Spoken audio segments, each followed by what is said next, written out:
Hare Hare Krishna. Hare Krishna, Prabhuji, please accept my humble obeisance. God is to Hare Krishna, Prabhupada, God is to great, God is to you. All Hare glories to Krishna. them. Worship Prabhupada. Very well. Aye. Thank you for being here. So, dear devotees, we thank you for being here. Today, His Grace SRIVAS VANACARI Prabhu will be speaking to us from the SRIMAD BHAGAVATAM. Of course, he needs no introduction. And we will humbly request you all to be extra attentive to hearing this Bhagavatam class. It is said we hear, we do not listen, because the essence of listening is to hear. So we urge each and everyone to pay attention so we may hear what is going to be shared today. And more importantly, try to put those things we are hearing into our daily lives, applying them.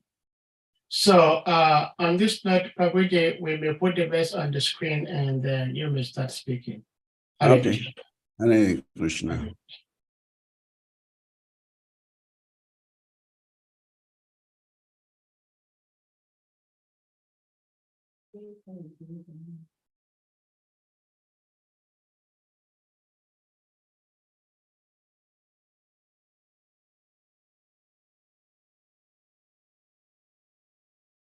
Narayana namaskritya narachaiva narottamam Devim saraswatim vyasam tato jayamudirayat Nashtaprayesha badresu nityam bhagavatam sevaya Bhagavati uttamasloke bhakti bhavati naistiki Om namo bhagavate vasudevaya Om namo bhagavate vasudevaya Om namo bhagavate vasudevaya. So we are reading from the SRIMAD BHAGAVATAM, Canto 2, Chapter 5, entitled The Cause of All Causes. And today we are treating text 24, which is on the screen. So I will take the Sanskrit, and then we go to the word from word, and then the translation. So hankara iti prokto vikurvan samabhutridaha vaikarikas taijasascha tamasacheti yadbida dravya shakti kriya shakti jnana shakti iti prabho. So hankara iti prokto vikurvan samabhutridaha vaikarikas taijasascha tamasachet yadbidaha dravya shakti kriya shakti jnana shakti iti prabho. So hankara iti prokto vikurvan samabhutridaha vaikarikas taijasascha tamasacheti yadbidaha dravya shakti kriya shakti jnana shakti iti prabho. So translation, saha, the very same thing. Ahankara, ego, iti, thus. Prokta said, vikruvan, being transformed. Samambhut, became manifested. Tridaha, in three features. Vaikarikaha, in the mode of goodness. Taijasaha, in the mode of passion. Cha, and. Tamasa, in the mode of ignorance. Cha, also. Iti, thus. Yat, what is? Bida, divided. Dravya Shakti, powers that involve matter. Kriya Shakti, initiation that creates. Kriya Shakti intelligence that guides. Iti thus, Prabhu, O Master. Translation. The self-centered materialistic ego, thus being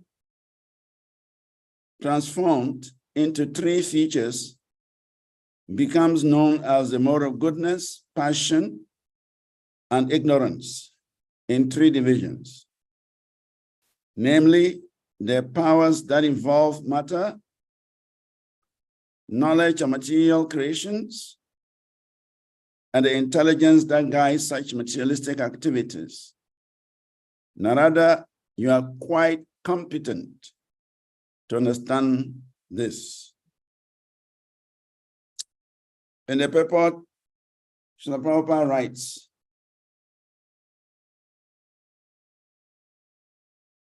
materialistic ego, or the sense of identification with matter, is grossly self-centered, devoid of clear knowledge of the existence of God. And this self-centered egoism of the materialistic living entities is the cause of their being conditioned by the other paraphernalia and continuing their bondage of material existence. In the Bhagavad Gita, this self-centered egoism is very nicely explained in the 7th chapter, verses 24 through to 27. The self-centered impersonalist, without a clear conception of the personality of Godhead, concludes in his own way that the personality of Godhead takes a material shape from his original impersonal spiritual existence for a particular mission. And this misleading conception of the Supreme Lord by the self-centered impersonalist continues, even though he is seen to be very interested in the Vedic literatures, such as the Brahma Sutras and other highly intellectual sources of knowledge. This ignorance of the personal feature of the Lord is due simply to ignorance of the mixture of different modes. The impersonalist thus cannot conceive the Lord's eternal spiritual form of eternal knowledge, bliss, and existence. The reason is that the Lord reserved the right of not exposing himself to the non-devotee who, even after thorough study of literature like the Bhagavad Gita, remains an impersonalist simply by obstinacy. This obstinacy is due to the action of Yogamaya, a personal energy of the Lord that acts like an aide-de-camp by covering the vision of the obstinate impersonalist. Such a bewildered human being is described as mudha, or grossly ignorant, because he is unable to understand the transcendental form of the Lord as being unborn and unchangeable. If the Lord takes a form or material shape from his original impersonal feature, then it means that he is born and changeable from impersonal to personal. But he is not changeable, nor does he ever take a new birth like a conditioned soul. The conditioned soul may take a form birth after birth due to his conditional existence in matter. But the self-centered impersonalists, by their gross ignorance, accept the Lord as one of them, because of self-centered egoism, even after so-called advancement of knowledge in Vedanta. The Lord being situated in the heart of every individual living entity knows very well the tendency of such conditioned souls in terms of past, present, and future. But the bewildered conditioned soul hardly can know him in his eternal form. By the will of the Lord, therefore, the impersonalist, even after knowing the Brahman and Paramatma features of the Lord, remains ignorant of his eternal personal feature as ever existent. Existent Narayan, transcendental to all material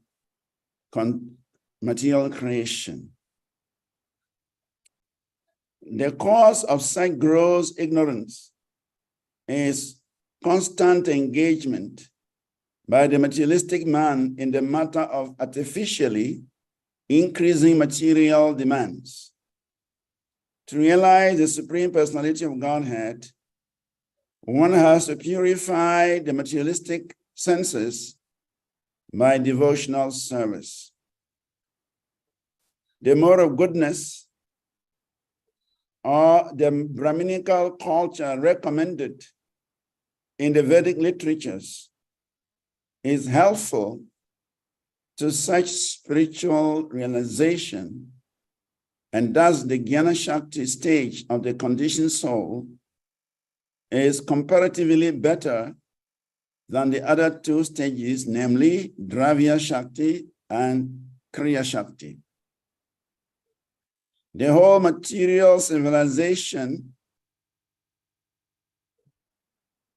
is manifested by a huge accumulation of materials, or in other words, raw materials for industrial purposes, and the industrial enterprises, Kriya Shakti, are all due to gross ignorance of spiritual life.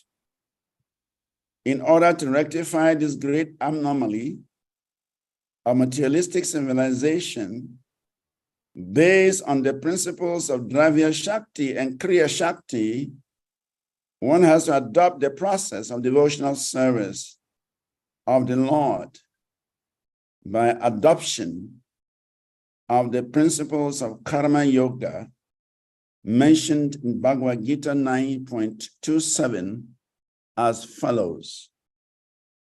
Yat karosi yat asnyasi, yat juhosi dadasi yat tapasyasi kunteya, tat kurushvamat apanam. Also the Kunti, all that you do, all that you eat, all that you offer and give away, as well as all austerities that you may perform, should be done as an offering unto me.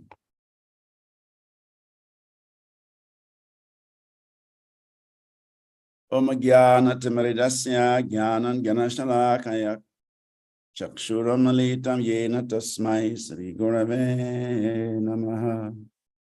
Sri Chaitanya Manobhistam Stapitam Yena Bhutale Swayam Rupa Kadamahyam Dadati Swapadantikam Vandeham Sri Guru Sri Yukta Padakamalam Sri Gurum Vaishnavamscha Sri Rupam Sagrajatam Sahagana Ragunastam Vitam Tam Sajivam Sadvetam Savadutam Parijana Sahitam Krishna Chaitanya Devam Sri Radha Krishna Padam Sahagana Lalita Sri Vishakam Vitamscha Nama Om Vishnu Padaya Krishna Prishtaya Bhutale Srimati Bhakti Tirtha Swami Iti Namini Namaste Krishna Padaya Prabhupada Ashri Tatmane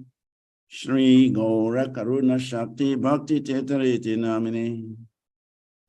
Nama Om Vishnu Padaya Krishna Prishtaya Bhutale. Srimati Bhakti Vedanta Swami Iti Namini. Namaste Saraswati Devi Gauravani Pracharini. Nirvise Sashunyavadi Pasachade Satarini. Vanchakalpatarvyascha kripasindubhyayivacha patitanam pavanebhyo vaishnavebhyo namo namaha. Namo mahavadanyaya Krishna prema pradayate Krishnaya Krishna chaitanya namini gauratize namaha. Nityanando vatudendur vasuda pranavalabhar Janavir Jivita Patir Krishna Prema Prada Prabhu Padmavati Sutta Srimam Sachirananda Purvajaha Bhavom Mata Jagat Rakta Rakta Gora Kele Varaha Advetam Harinadveta Racharyam Bhakti Shamshalat Bhaktavataram Itam Sham Advaita Acharya Shraye Panchatattamakam Krishnam Bhaktarupa Sarupakam Bhaktavataram Bhaktakyam Namami Bhakti Shaktikam Krishnaya Vasudevaya Devaki Nandanaya Cha Nanda Gopa Kumaraya Govindaya Namo Namaha. Nama Pankajanavaya Nama Pankajamaline Nama Pankajanetraya Namaste Pankajagraye Namo Brahmanya Devaya Go Brahmana Hitaya Cha Jagarhitaya Krishnaya Govindaya Namo Namaha. Hey Krishna Karuna Sindhu Dinabando Jagatpate Gopesha Gopita Kanta Radha Kanta Namastute Jayatam Surato Pango Mama Manda Mantir Gatir Masarvaswa Padambu Radha Mandana Mohano Divyadvindaranya Kalpadrumanda SRIMAD Ranadhyara Simhastanastau Srila Govinda Devo Prishtyali Bisevya Manosmarami Shrimam Rasarasarambi Vamsivata Tatastita Karusan Venuswanai Gopi Gopinata Sriyestunaha Taptakan Chanagaurangi Radhe Vrindavaneshwari Vrishabhanu Sutta Devi Pranamami Hare Devi Krishnamai Prokta Radhika Parade Mata Sarvam Lakshmi Kanta Samohini Parat Devatam Jai Sri Krishna Chaitanya Prabhu Nityananda Sri Advaita Gadadhar Srivas Gaura Bhakta Vrinda Hare Krishna, Krishna Krishna, Hare Hare, Hare Rama, Rama Rama, Hare Hare, Hare Krishna, Krishna Krishna, Hare Hare, Hare Rama, Rama Rama, Hare Hare, Hare Krishna, Krishna Krishna, Hare Hare, Hare Rama, Rama Rama, Hare Hare. Translation again. The self-centered materialistic ego, thus being transformed into three features, becomes known as the modes of goodness, passion, and ignorance in three divisions, namely, the powers that involve matter, knowledge of material creations, and the intelligence that guides such materialistic activities. Narada, you are quite competent to understand this. Mukam karoti vachalam pangum lagayate grim, yat kripatama hanvande, Shri Guru Dina Taranam, Paramanam, Madhavam, Sri Chaitanya Ishwaram. Akanda mandalakaram vyaptaina characharam tatpadam dashitam yena tasmai Sri Gurave Namaha. So everyone is warmly welcome to today's SRIMAD BHAGAVATAM class. And before we proceed to say something about this verse, we seek the blessings of the assembled Vaishnavas and Vaishnavis so that we may be able to say something for our own purification, for our own advancement, and most probably for the benefit of the audience.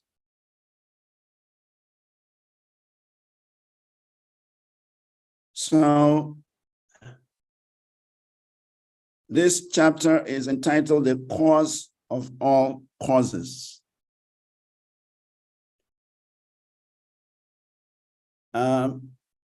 First of all, I'd like to say happy Balaram Jayanti to everyone. Happy Balaram Jayanti. Happy Balaram Jayanti to everyone. Yeah, but we're celebrating here tomorrow. I see. Yeah, celebrating tomorrow. We are celebrating today. Interesting. I was surprised. Some people were gifting me from Ghana today, but we're supposed our calendar is showing 31st. Wow, our calendar is showing 30th. I don't know why these disparities. Anyway. Lagos calendar is showing 30. It's another Nigerian that is showing 31st. I see. So we are in another country. In a different zone, in a different time zone. Well, whether it's today or tomorrow, happy Balaram Jayanti. Yeah. So, yeah, this subject matter is connected to Balaram. And so I just felt I should say something about Balaram in connection to this subject matter. Because here it is talking about the self-centered materialistic ego, which is transformed into the three futures known as the mode of goodness, the mode of passion, and the mode of ignorance. And then from there, evolve matter, evolve knowledge, and the intelligence for materialistic activities. So, how is Balaram connected to this topic?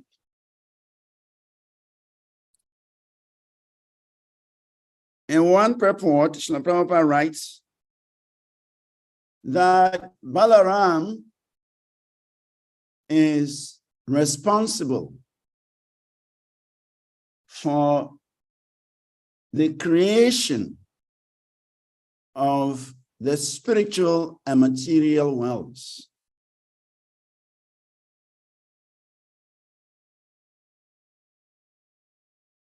In other words, Balaram is delegated by the Lord to create.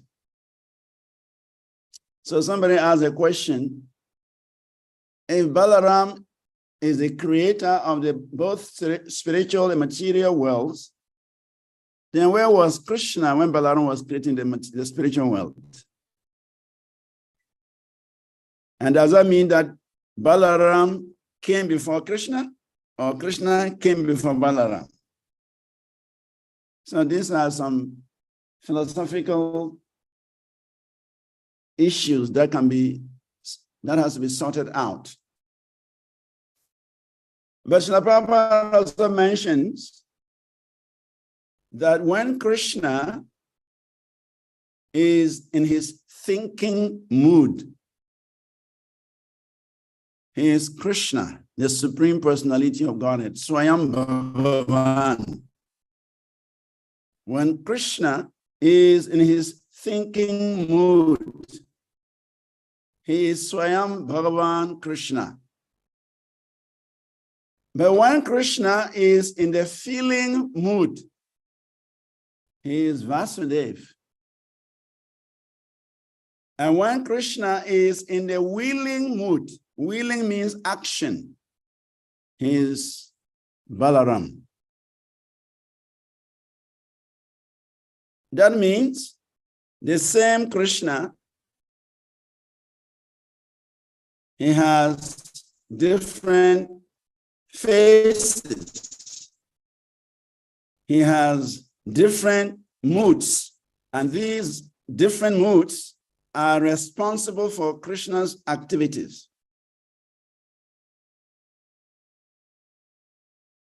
Krishna as Swayam Bhagavan is the original cowherd boy in Vrindavan, Goloka Vrindavan.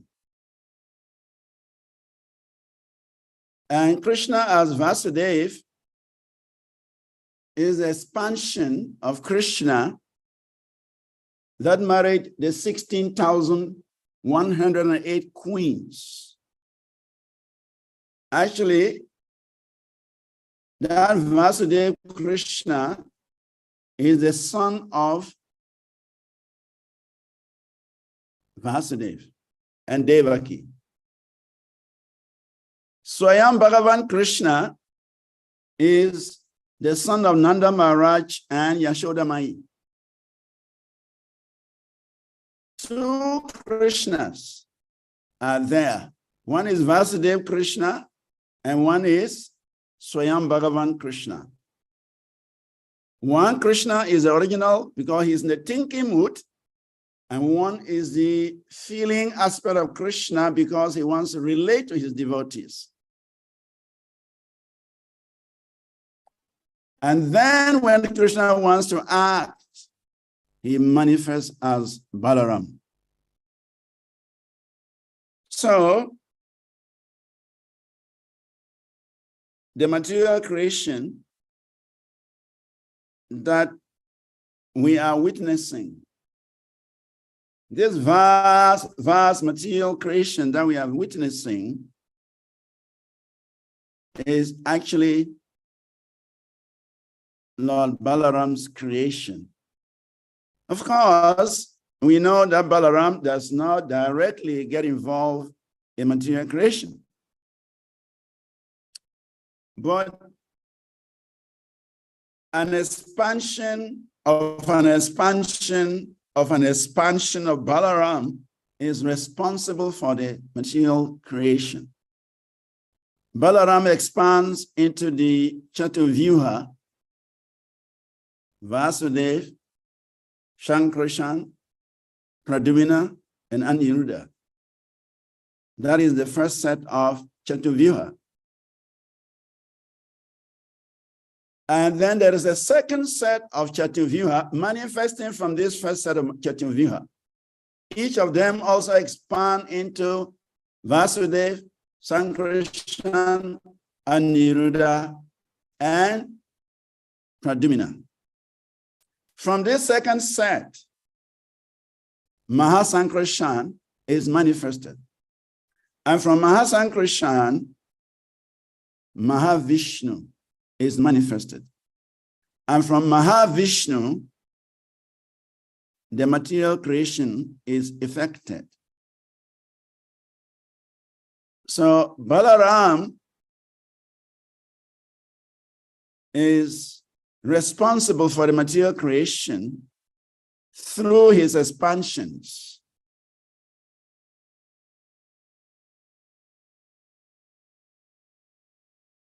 So, because Balaram is responsible for the material creation in which the living entities are entangled, Balaram has to send his representatives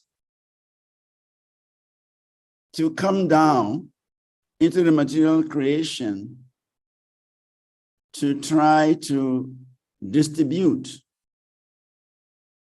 knowledge, information about this spiritual world, about the transcendental world, and those living entities that are fortunate enough to be attracted, they take advantage of the messengers of Balaram,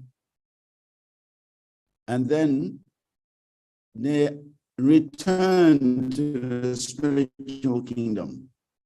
And sometimes Balaram himself, he also comes for the same mission, for the same purpose. It is said that when Lord Ramachandra appeared in Ram Leela, Lakshman was the manifestation of Balaram. In Gora Leela, Chaitanya Mahaprabhu's Leela, the same Balaram appeared as Lord Nityananda. And then in Krishna Leela, he came in his original form. And he assisted Krishna in performing all his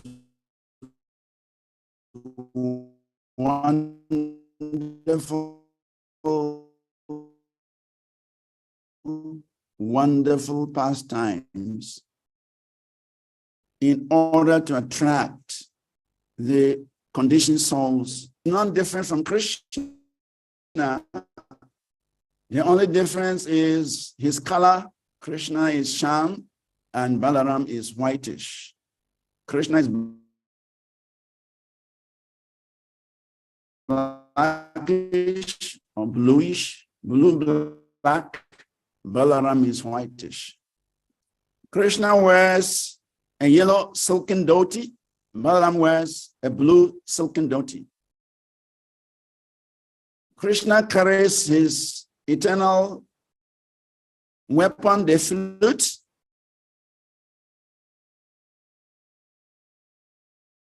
And Balaram carries his eternal weapon, the haladhar, the plow. But basically speaking, there is no difference between Krishna and Balaram. They are the same personality. Actually, it is said that Balaram is the servitor Godhead. He's the servitor Godhead, and Krishna is the enjoying Godhead. Krishna has no other business except to enjoy. That is Swayam Bhagavan Krishna. His business is to enjoy, nothing else. And Balaram's position is to render service to Krishna. So therefore he's called the servitor Godhead. His only business is to serve the Supreme Personality of Godhead, Krishna. So therefore, Balaram expands unlimitedly just to provide pleasure for Krishna. Balaram expands as Krishna's abode. He expands as Krishna's paraphernalia, Krishna's dresses, Krishna's shoes, Krishna's bedstead, Krishna's throne, Krishna's flute, Krishna's ornaments. He expands unlimitedly to provide unlimited pleasure to Krishna. So he is a dearmost servant of Krishna. And that is why Balaram can give shelter. Anyone who is a dearmost servant of Krishna, he has purchased Krishna by his service attitude, and therefore he can distribute the mercy of Krishna in an unlimited way. Balaram is so attached to Krishna that he serves Krishna in all the 5 rasas. Balaram is the only personality who serves Krishna in all the 5 rasas. No other person. Even Srimati Radharani, he serves Krishna in Madhurya Ras. But Balaram serves Krishna in Santa Ras, in Dasya Ras, in Sakya Ras, in Vasalya Ras, and in Madhurya Ras. Somebody may ask a question, how does Balaram serve Krishna in Madhurya Ras? He's not a gopi. He's a cowhead boy. So how does he serve Krishna in Madhurya Ras? Balaram expands himself into Ananga Shaki, who is a gopi to serve Krishna. So Ananga Priya Shaki is the expansion of Balaram just to serve Krishna in conjugal love. And because he's senior to Krishna, acting as doji or senior brother, Yashoda often entrusts Krishna in the hands of Balaram. Anytime they are going out into the forest, Yashoda will tell Krishna and Balaram, please look after your junior brother and make sure he's not harmed by anything. And so Balaram will become a parent, so to speak. He becomes the supervisor of the Supreme Personality of Godhead when they go out in the forest. And so Balaram sometimes will even chastise Krishna or order Krishna as the time and circumstance may arise. Sometimes Krishna wants to go to the forest with the cowhead boys, and Balaram will tell Krishna, today is your birthday. Today is Janmashtami, Krishna. You cannot go to the forest. You have to stay home to allow Mother Yashoda to perform your birth ceremony. So today you can go to the forest. And Krishna will say, yes, sir, my senior brother. Yes, sir, Doji. So therefore, Balaram is so empowered by Krishna that he serves the Lord in all the 5 rasas. And he is so merciful, he is so powerful, he's so strong. He has everything. Krishna has empowered him with everything. And so he is the Adi Guru. He's the primary spiritual master for every living entity. And that is why his weapon on he carries the haladar, the plow. It is symbolic of the fact that he has to plow the soil. The heart of the living entity is like a dry desert, like an infertile land. Balaram uses his plow to till that dry land, that arid land, infertile land. And then he plants the seeds of bhakti. After he has tilled the soil, he has tilled the land. Therefore, he is the Adi Guru. In fact, he said that all the spiritual masters, they are especially theistic spiritual masters. There are also atheistic spiritual masters. Even as Sukracharya is also a spiritual master, but he was discouraging Bali Maharaj from rendering service to Krishna, to Vamana Dev. So he is also a guru of the demons.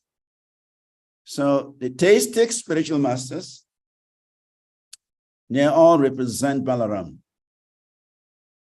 They are agents of Balaram because they have to assist Lord Balaram in tilling the soil, the dry soils of the heart of the conditioned soul, and then planting the seed of Bhakti Lata Beach, and watering it and guiding them so that they can make their headway towards the spiritual world. So, as far as this verse is concerned, we can understand that the expansion of Balaram is responsible for the material creation. Mahavishnu, Karanadakashai Vishnu, is responsible for the material creation.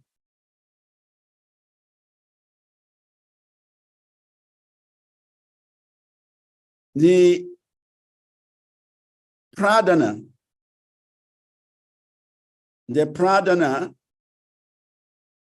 is a subtle form of the material energy.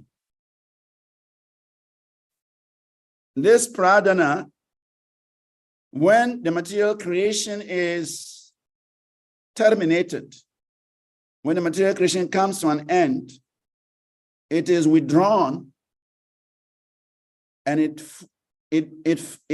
is resorted to the subtle form, which is called pradana. So the material energy exists as pradana. In that form is not grossly manifested, but it exists. It is this form that Mahavishnu glances at. When Mahavishnu glances at this pradana, he injects the time factor Kala Choditaha. He injects the living entities Swabhavaha, and then he agitates the most of material nature.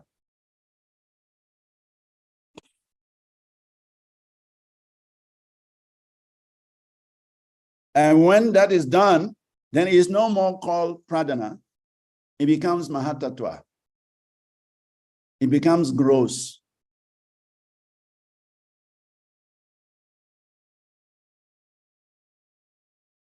And this gross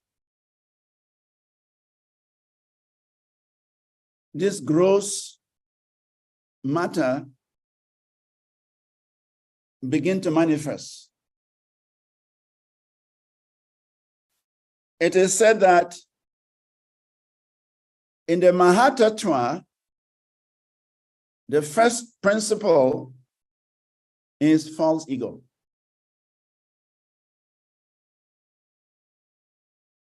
The false ego is manifested, and that is what we're talking about here. The self-centered materialistic ego, being transformed into three features, becomes known as the modes of goodness, passion, and ignorance, and in the three divisions. And then from there, the powers that involve matter, knowledge, and intelligence becomes manifest.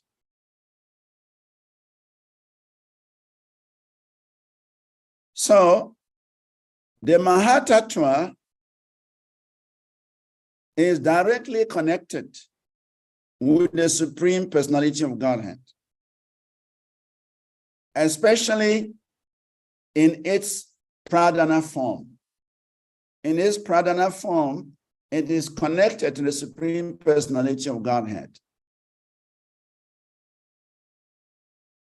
And then when Mahavishnu glances at it,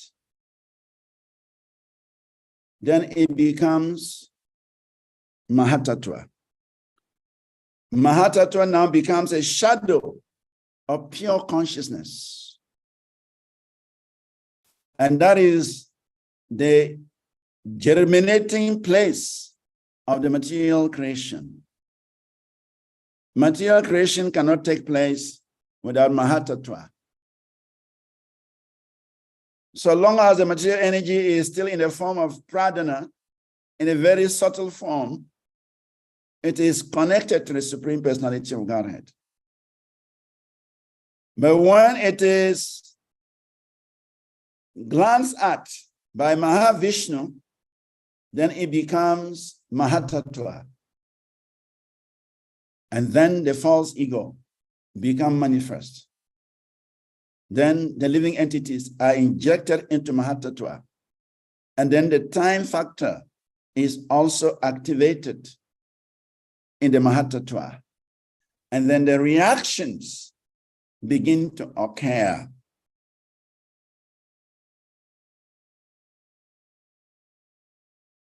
So the Mahatattva is a medium between the pure spirit soul or pure spirit and material existence. It is actually the junction. It is a junction between matter and spirit. The Mahatattva is the junction between matter and spirit. And from this junction, the false ego arises. As soon as all of these three items are activated, time factor, the modes of material nature, and the living entities are injected into the Mahatattva, the false ego becomes active. The false ego becomes manifest. So it is this false ego that is responsible for the Jnana Shakti, Kriya Shakti, and Dravya Shakti.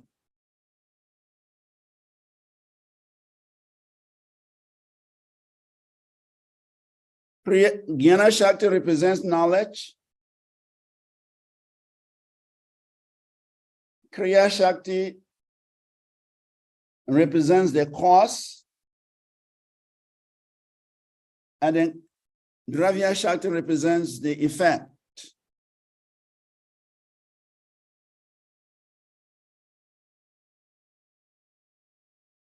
Just as the Supreme Personality of Godhead manifests his divine energies in three principal ways. So the Lord is called the Lord of the trees. We have the Bahiranga Shakti, which is the external energy. We have the Tatastha Shakti, which is the marginal energy. And we have the Bahiranga Shakti, which is the internal potency. Then the Bahiranga Shakti is also divided into three: Ladini, Sandini, and Samvid.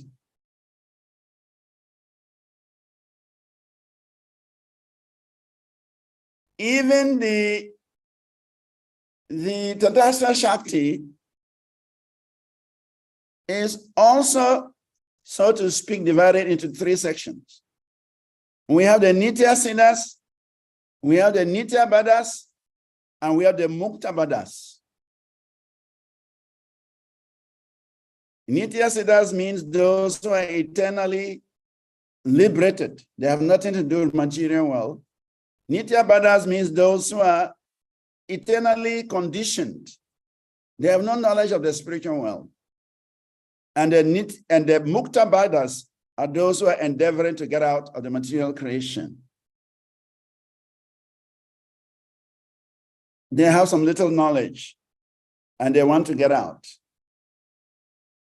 So it is, Krishna is described as a Lord of three energies.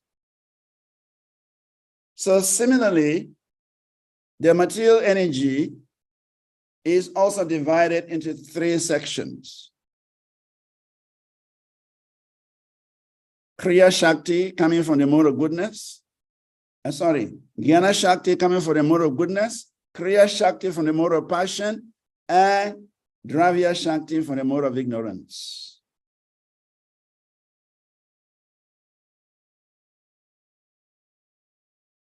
So,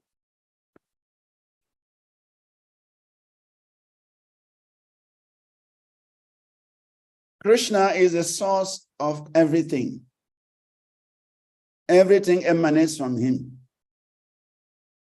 Aham sarvasya prabhavo mata sarvam pravatate. Iti matva bhajantimam buddha bhava samavitaha. Everything is emanating from Krishna. Everything has its source in Krishna.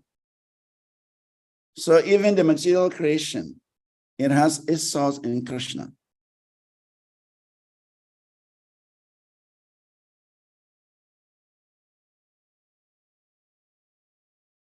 Icha Shaktir Pradana, Krishna Ichaya Sarva Kartaha, Jnana Shakti Pradana, Vasudeva Adhishtaya. The predominator of the willing potency of Lord Sri Krishna, by his supreme will, everything comes into being, everything comes into existence. In willing, there is a need for knowledge, and the knowledge is expressed through Jnana Shakti. So by the desire of the Supreme Personality of Godhead, by the willing of the Supreme Personality of Godhead, this material creation comes into being. Beginning with the Mahatattva, we give rise to the activation of the three modes of material nature. We give rise to the effect of time, and we give rise to the living entity's desires being activated. And all of these interactions makes the material creation possible.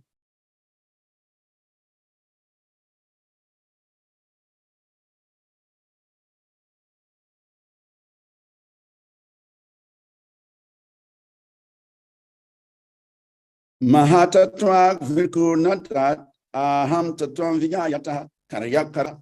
Mahatattva, or the great causal truth, transforms into false ego, which is manifested in three phases: cause, effect, and the doer. The cause is, again, Jnana Shakti. The effect is Kriya Shakti, and the doer is Dravya Shakti. All such activities are on the mental plane and are based on the material elements, gross or mental. So, Srila Prabhupada writes in his purport that materialistic ego, or the sense of identification with matter, is grossly self-centered, devoid of knowledge of the existence of God. And this self-centered egoism of the materialistic living entity is the cause of their being conditioned by the other paraphernalia and continuing their bondage of material existence. So as a result of the combination of the modes with the false ego, material conditions are created. It is said that when the false ego combines with the mode of goodness, the mind is created, and the demigods are also created. In other words, the mind and the demigods, they are a product of the combination of the false ego and the mode of goodness.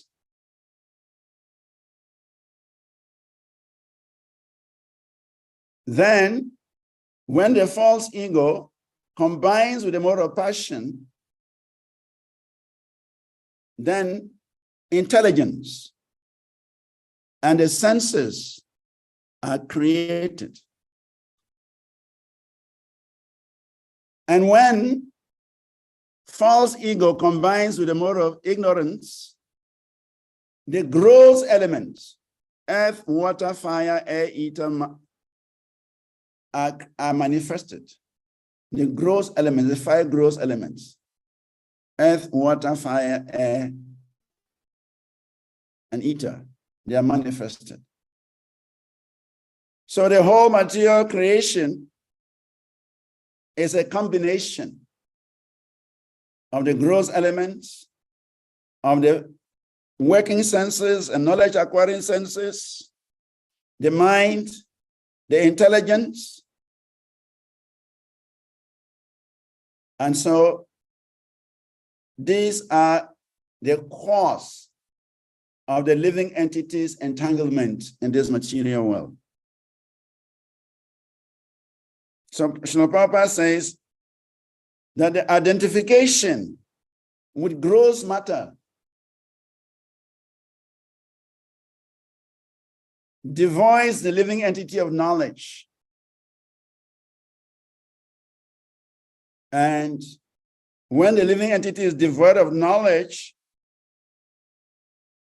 then his material existence perpetuates. Even if one is affected by the subtle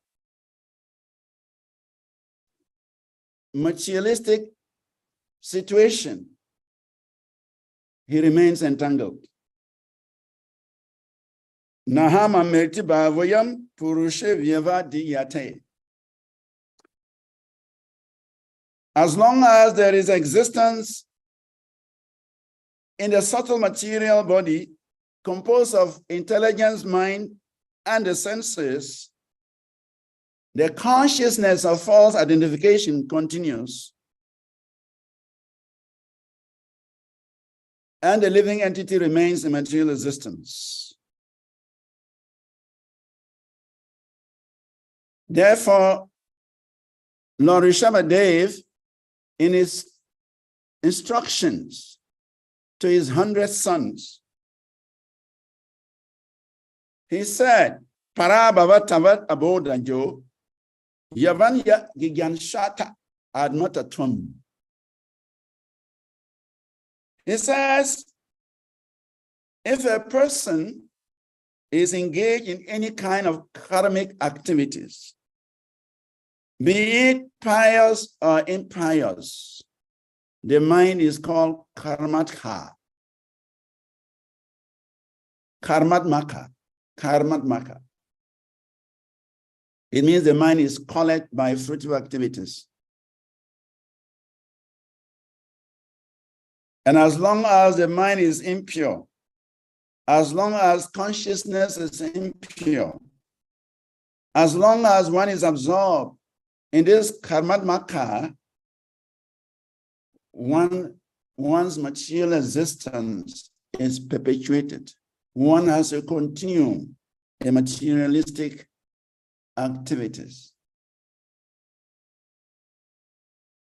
So whether we engage in pious activity or impious activity, the mind will become contaminated. The mind will become impure. And this will keep us in the material world. Srila Prabhupada also mentions that a self-centered impersonalist without a clear conception of the personality of Godhead concludes that the Supreme Personality of Godhead takes a material shape from his original impersonal spiritual existence for a particular mission. And even though they may seem to be interested in Vedic literatures like the Brahma Sutras and highly intellectual sources of knowledge, they are still wallowing in ignorance coming from the modes of material nature.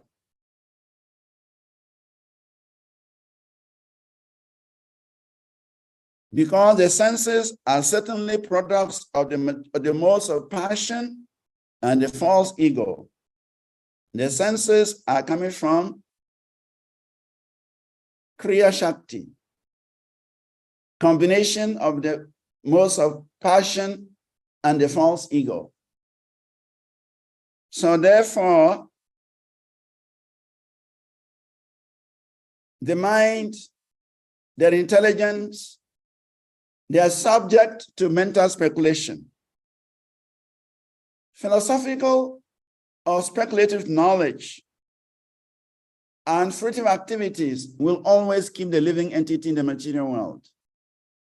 So even though the impersonalist may show an interest or may even study the Vedas, but because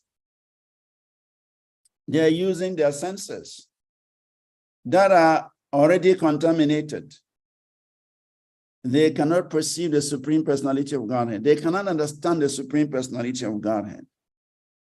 And therefore, they conclude that the Lord accepts a material form and then he becomes conditioned by the laws of material nature. But it is not true. The Lord, when he comes into this material world, he comes in his transcendental form.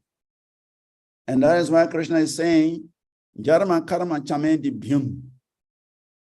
Anyone who understands my birth, my activities, and my disappearance, he will not take birth again in this material world, because these things are not material. The Lord's activities are not material. The Lord's appearance is not material.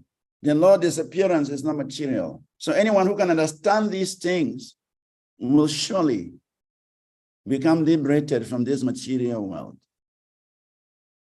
But the impersonalists, because of their ignorance, because of lack of knowledge, because they're using their material senses that are a product of Kriya Shakti, a combination of the modes of passion and the false ego.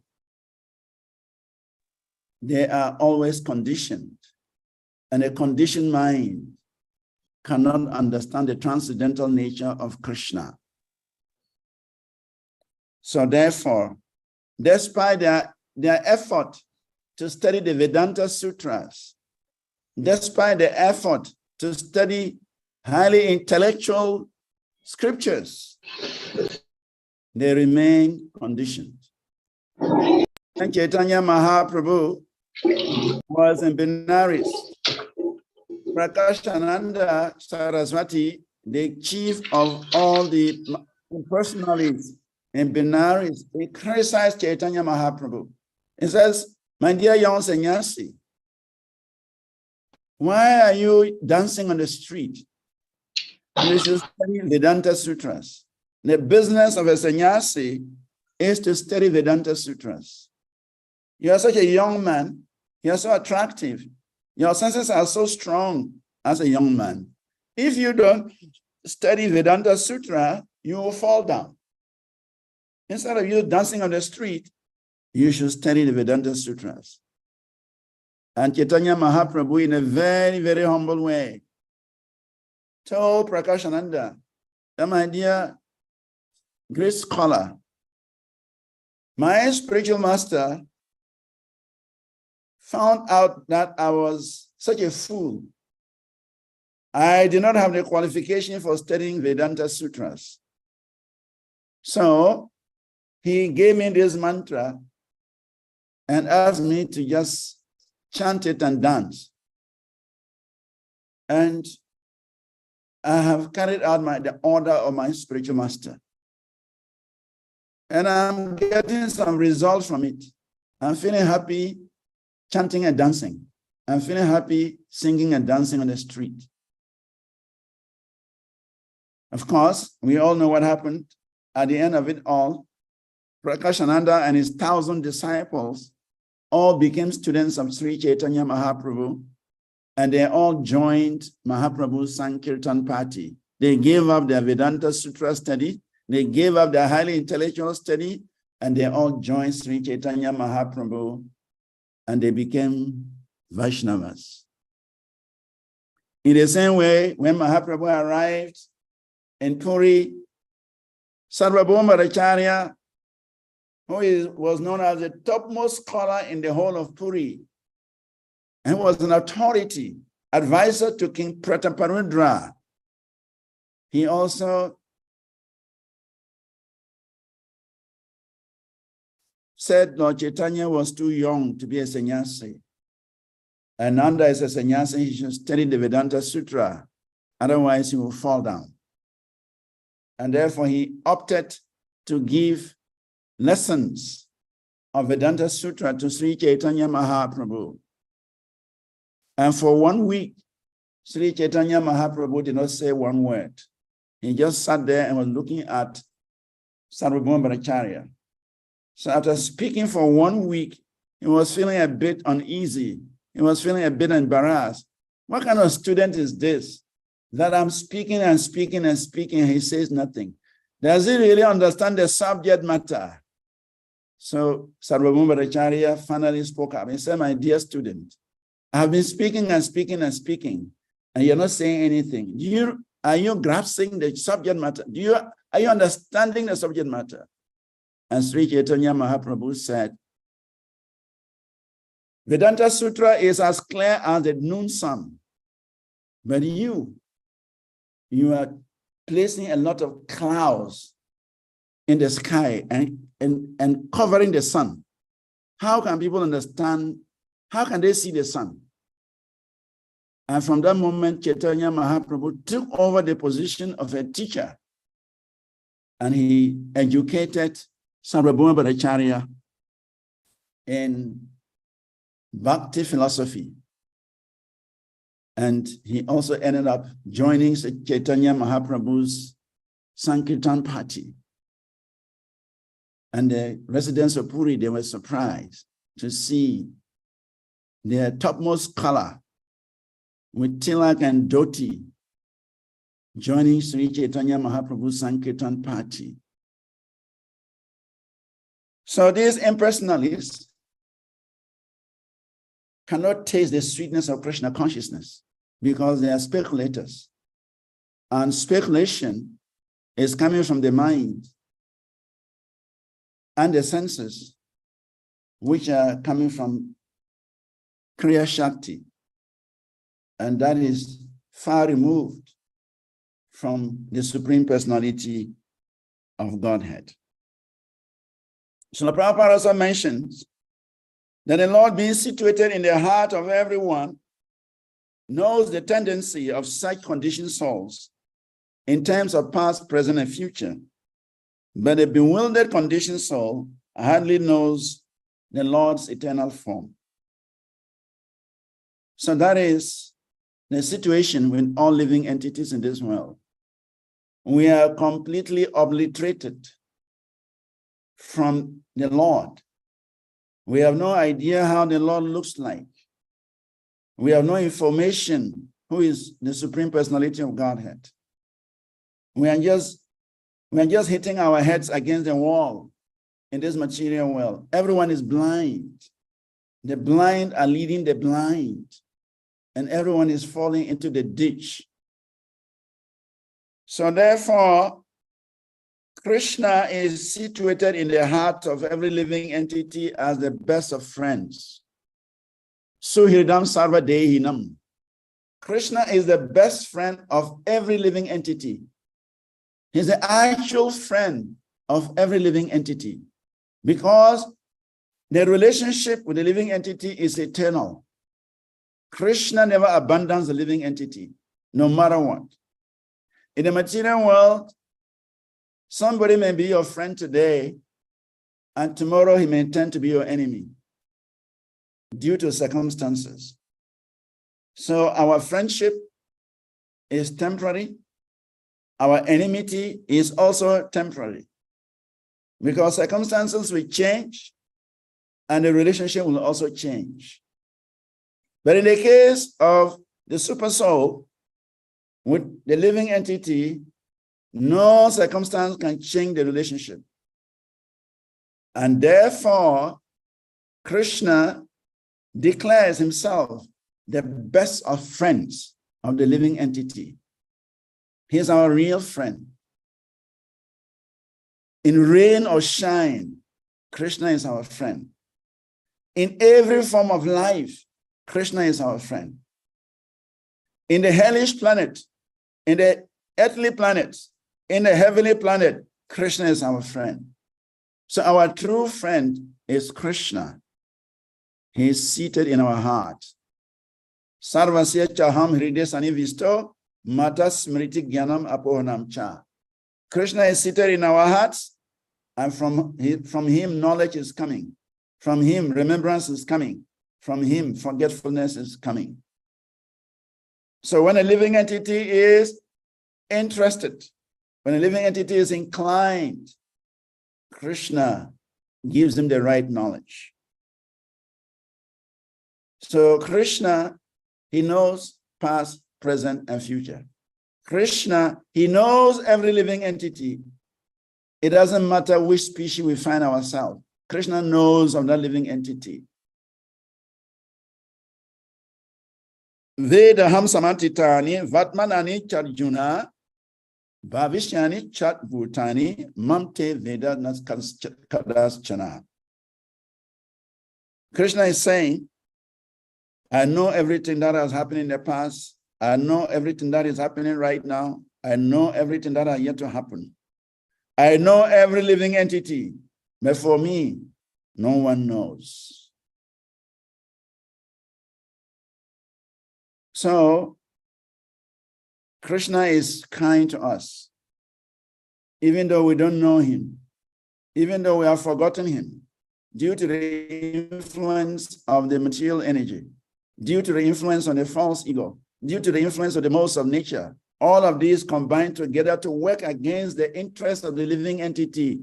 It blindfolds the living entity. It covers the living entity. It pollutes his mind and makes him turn his back towards the Supreme Personality of Godhead. Yet, Krishna is with us in every situation, trying to remind us of our eternal relationship with Krishna.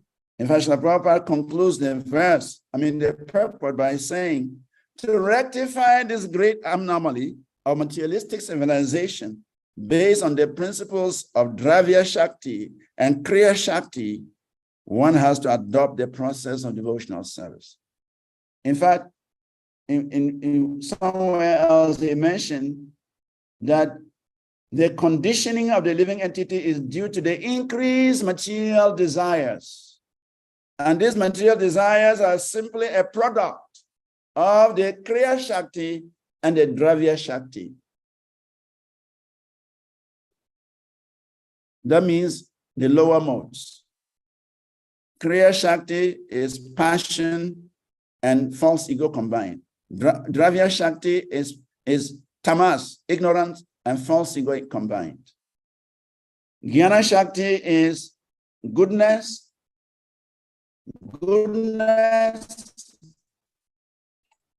and the false ego combined.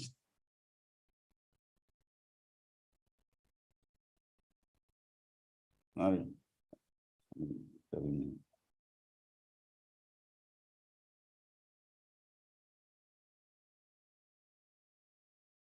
So the living entity influenced by Dravya Shakti and Kriya Shakti has no end to material desires. Material desires are always coming. And because of these unlimited material desires, the living entity remains a prisoner of the material world.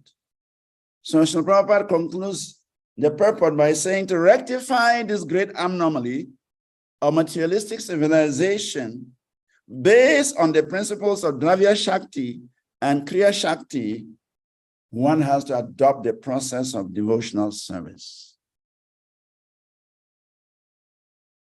And in the second chapter of the first canto of the SRIMAD BHAGAVATAM, Sutta Goswami says, Vasudeva Bhagavati Bhakti Yoga Prayojitaha Janayatu Asuvaryagam Yanapchayat Ahaitukam. That by rendering devotional service unto the Supreme Personality of Godhead, one immediately acquires costless knowledge and detachment. So to extricate ourselves from this Kriya Shakti and Dravya Shakti, which are nothing but a combination of the false ego and the mode of passion and the mode of ignorance, one has to take to the process of devotional service.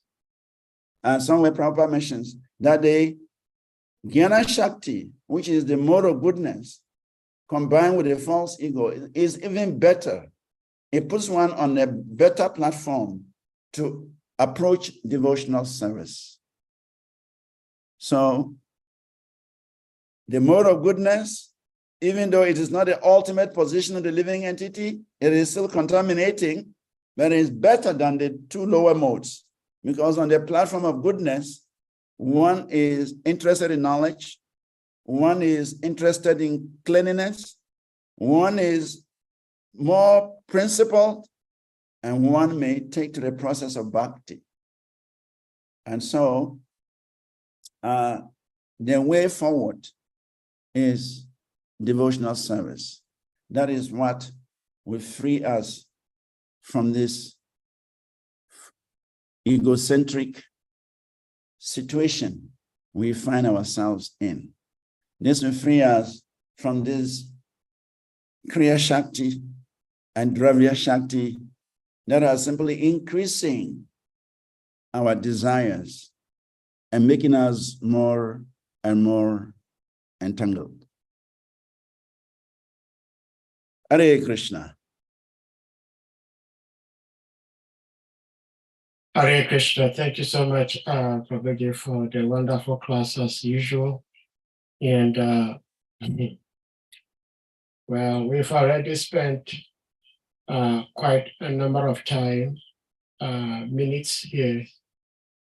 But honestly, I have tons of questions. And I don't want to take the lead. Dear devotees, if anyone has question, comment, realizations, please, you may do so before I attempt raining down some of my questions.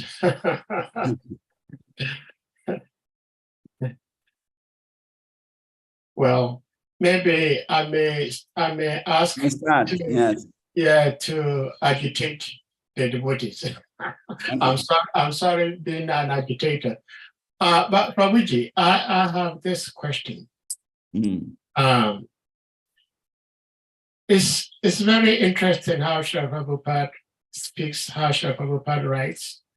And in the purport, Srila Prabhupada is explaining the position of the loving entities in this material world and how material creation comes about, like you beautifully described. So devotional service is completely spiritual. It has nothing to do with this material creation. Yeah. And we are by nature spiritual beings who are supposed to be doing devotional service. But now we are here. I remember when I was a little boy, I was learning how to cook. Okay. And I was using fake fire, and I was using sand as rice. And because I was using fake fire, I never got burned. Because I was using sand as rice, I never became satiated with whatever I was cooking, because they are not the real thing. Now we understand that these modes of material nature, passion, goodness, passion, ignorance, that is our makeup in this material world. And these material modes of nature cannot touch the spirit. Now my body is material. My senses, they are all material. How then do I use these material things to perform devotional service, which is transcendental to these material modes of nature, which is the combination of my makeup? How do I, as a material being, use this material body to become spiritual? I know we talk about this using metal into fire and things like that, but the metal, even when it's put in fire, is still metal. It has to keep staying in there to maintain its fiery nature. Once you take it out, in a matter of minutes or so, the fire nature disappears. So how do are we being deceived? I don't want to accept or to assume that we are being deceived, but please help guide and enlighten me how we can use these material senses to approach the supreme transcendence. Hare Krishna. Hare Krishna. Very, very important question. Very important question. Thank you for the question.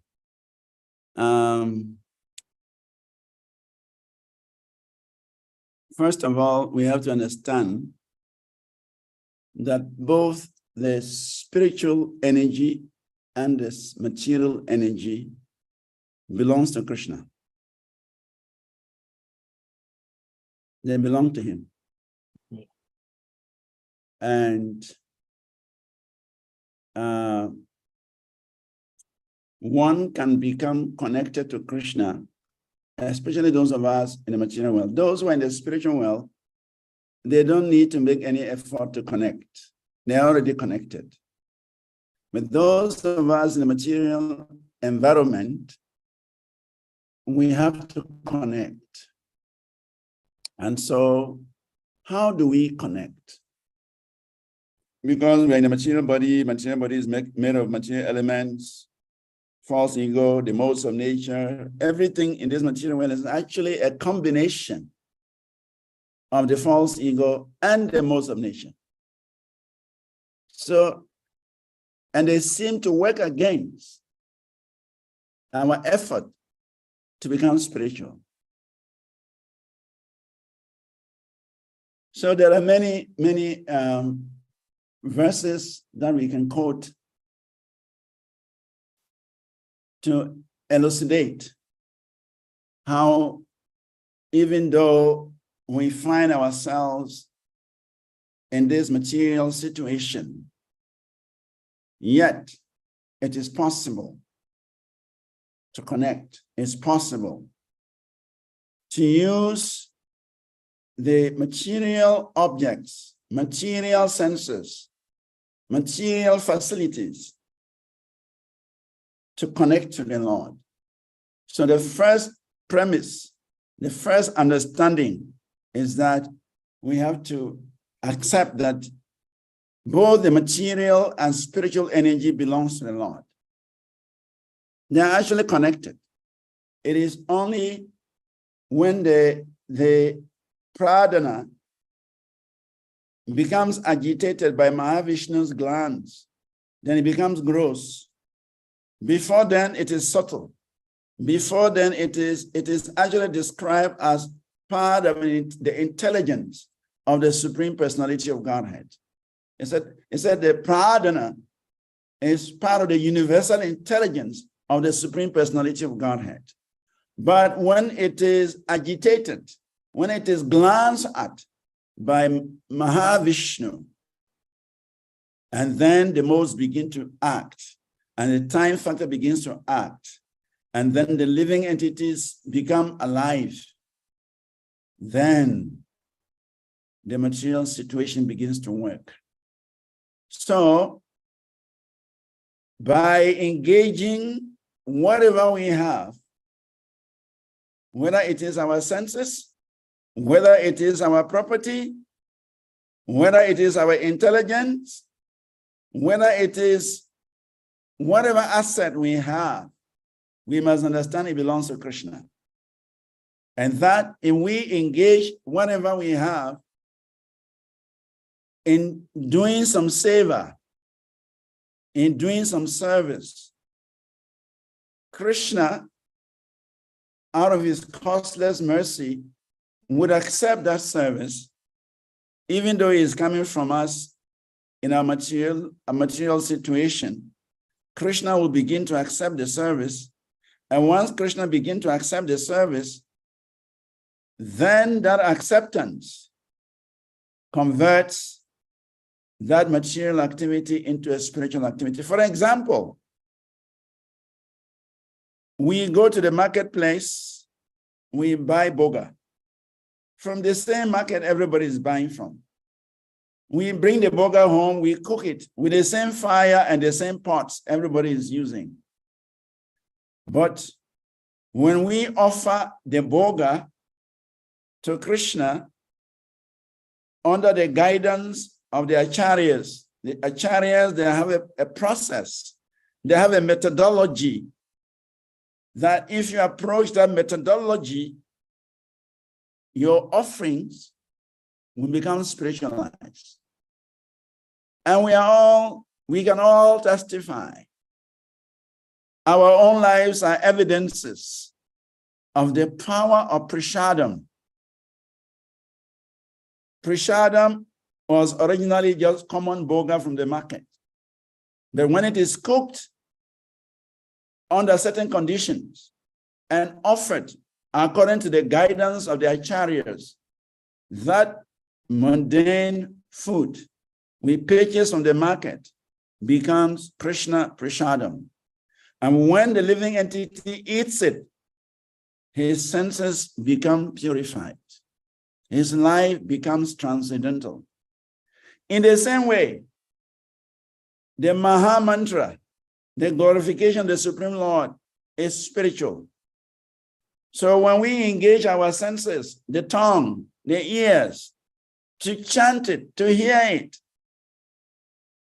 eventually we would experience some purification and our lives would change. So the principle here is the available methodology that has been given by the acharyas. The methodology given by the acharyas is a time-tested process. As it is often said, that the process of bhakti is like a boat. Many people have used that boat to cross the river. But interesting enough, the boat is still on this side waiting for more people to use. That is the process of bhakti. It's a boat. It's a transcendental boat. Many people are using that boat to cross the ocean of material nations. They are crossing the Viroja River, but the boat still remains on this side for everyone else to use. So in the same vein, the methodology that has been given to us by the acharyas, and we apply it, we will see result. We are already seeing result. We are already experiencing some result. I always say myself, I know where I have come from. My father had a lot of trouble with me at home because I had bad friends. I used to drink, I used to smoke, and my father never liked it. He talked to me over and over again, stop smoking, stop drinking. I just ignored him. I didn't mind him. But as soon as I joined the temple and I began to follow the devotees, I began to chant, I began to take prasadam, I began to hear the scriptures. In no time, I lost interest in drinking. I lost interest in smoking. I gave up all my bad habits. In fact, later on, my father sent my junior brother to come to visit me. Of course, he's no more alive. He passed away, but he came to stay with us at the temple for about a week in media here. And then he observed what I was doing. And then he went back and told my father that your son has changed. My father said, how has he changed? He said, he has stopped drinking. He has stopped smoking. He has stopped womanizing. He has stopped all those things you were always trying to stop him from doing. He has stopped it. Just by the influence of this church, this religion he is following. Then my father said that if my son has changed, that religion he's following must be very powerful. He said, I tried to change my son in this house.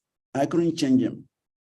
But just by following some religious organization, he is doing what I wanted him to do. Then that religious organization is very good. I will recommend everybody to join that religious organization so they can change. So we are evidences. We are live evidences of the methodology that the acharyas have given us, and we follow it. Even though we are using our material senses, we are using material objects, but there is a connection because the process that is given to us by the acharyas is a time-tested process. And anyone and everyone can actually become spiritual. The SRIMAD BHAGAVATAM says, Harihi nirguna shakshat, tambhajam nirguna bhavet. The Lord Hari, he is transcendental. Purusha prakrite paraha. He is transcendental. Lord Hari does not belong to the material modes of nature. He's above the modes of material nature. He's always in a transcendental position. And anyone who renders service to him, anyone who is connected to Lord Hari, Tambajam Nirguna Bhavet, he will also become transcendental. So, even though our bodies are made of gross material elements, our minds, our senses, our everything are made of gross material elements, but the methodology given to us by the previous acharyas is so effective that by applying the methodology, we can see a change in our lives. We are testimonies. We can bear testimonies. We are evidences of the effect or the effective nature of this methodology. Wow. Hare Krishna, thank you so much. These Hare Krishna people, they are something, because you might think you have the most difficult question that is impossible to be answered, and you ask this question to these Hare Krishna people. And by the time they are done, you realize that you were so stupid in answering, asking your question. Okay. No. Because probably as you were speaking and I was hearing what you were saying. Yeah. Why didn't I see things in that way before I started asking my question? But thank you for opening my eyes. No, sometimes, Prabhu, sometimes Krishna inspires us to ask a question for the benefit of somebody else. It's not that all the questions we ask, we don't understand. I always tell devotees, when a devotee asks me a question, I'm not looking at the devotee as a question. Yeah. I'm understanding that Krishna wants that question to be asked, and that will help somebody else. Well, that happens, but this time it is real that I didn't understand. But as you were speaking, some things started dawning on me, and it was making sense that we use material objects to make the forms of Krishna, who is completely spiritual. That's Yet, right. because of out of love, he manifests in those forms. Right. And those forms are also based on the same methodology that you are talking about. We cannot use any whims to make something. We have to follow what has been laid down. And if we follow that, it's going to work. So thank you so much, Prabhuji. So we go to Harichakra Prabhu. Please, you may unmute.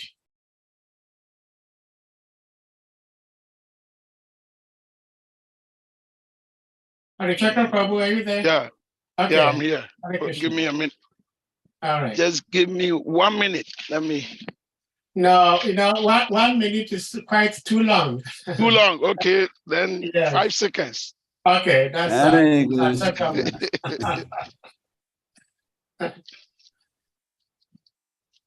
Otherwise, we can go to the next person if you can. Yeah, Srimad Prabhu, please you may unmute. Okay. No, I'm ready. I'm ready. Okay, all right. Go ahead, please. Yeah, Hare Krishna Prabhu. Hare Krishna. Thank you Is very it much. possible to turn on your camera? Hold on a minute. Let me see. If not possible, it's okay. Just no, it's okay. Okay. Yeah, thank you. Thank you for the class. My question is in line with Sadev Prabhu's question.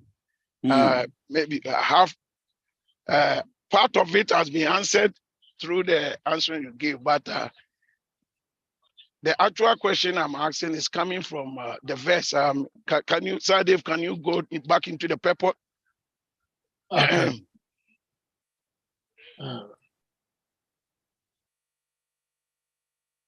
All right.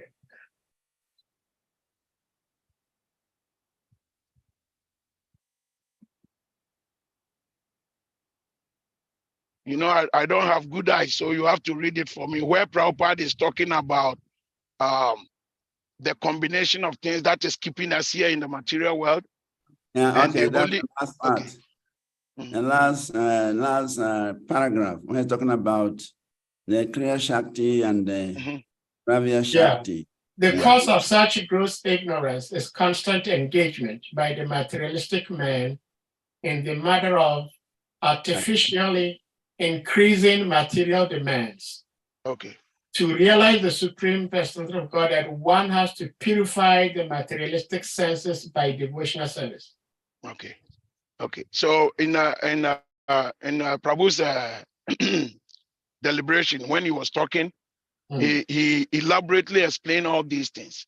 And according to what the purport is saying, that the only means by which we can overcome this desire of increasing our material edges is through devotional service. Yeah. Now, we are already under this influence of this combination of Kriya Shakti and all these things. We are already under influence, and that influence keeps increasing our desires for material edges. Yeah. You are muted, Harichakra. Okay. Sorry. How then are we going to be able to even have the desire to even gear towards the devotional service, which will be able to, save us from this situation. Because we are already in the midst of this combination of false ego and the lower modes, the mode of ignorance and the mode of passion, and which constantly is increasing our urges, our desires to keep going with this material desire. And we are being told that it's only devotional service that can get us out of this situation. So where is our stand? How are we going to be able to even get the desire, the urge to even be interested in devotional service, which will be able to save us? Thank you. Thank you very much. This is a very important question.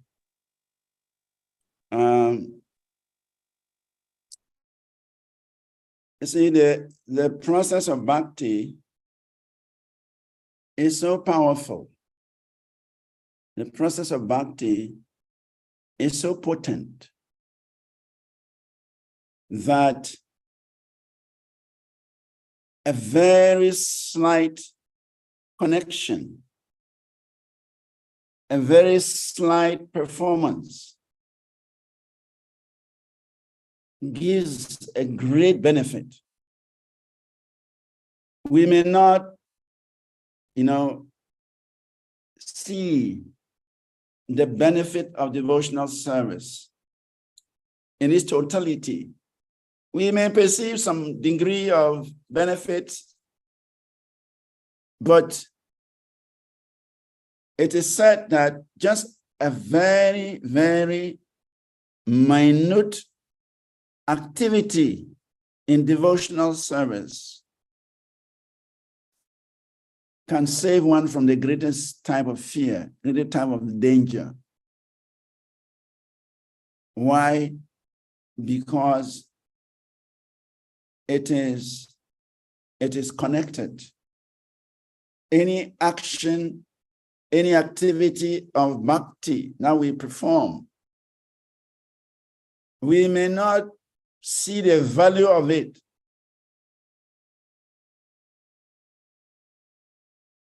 but it has such a great effect on our lives. So,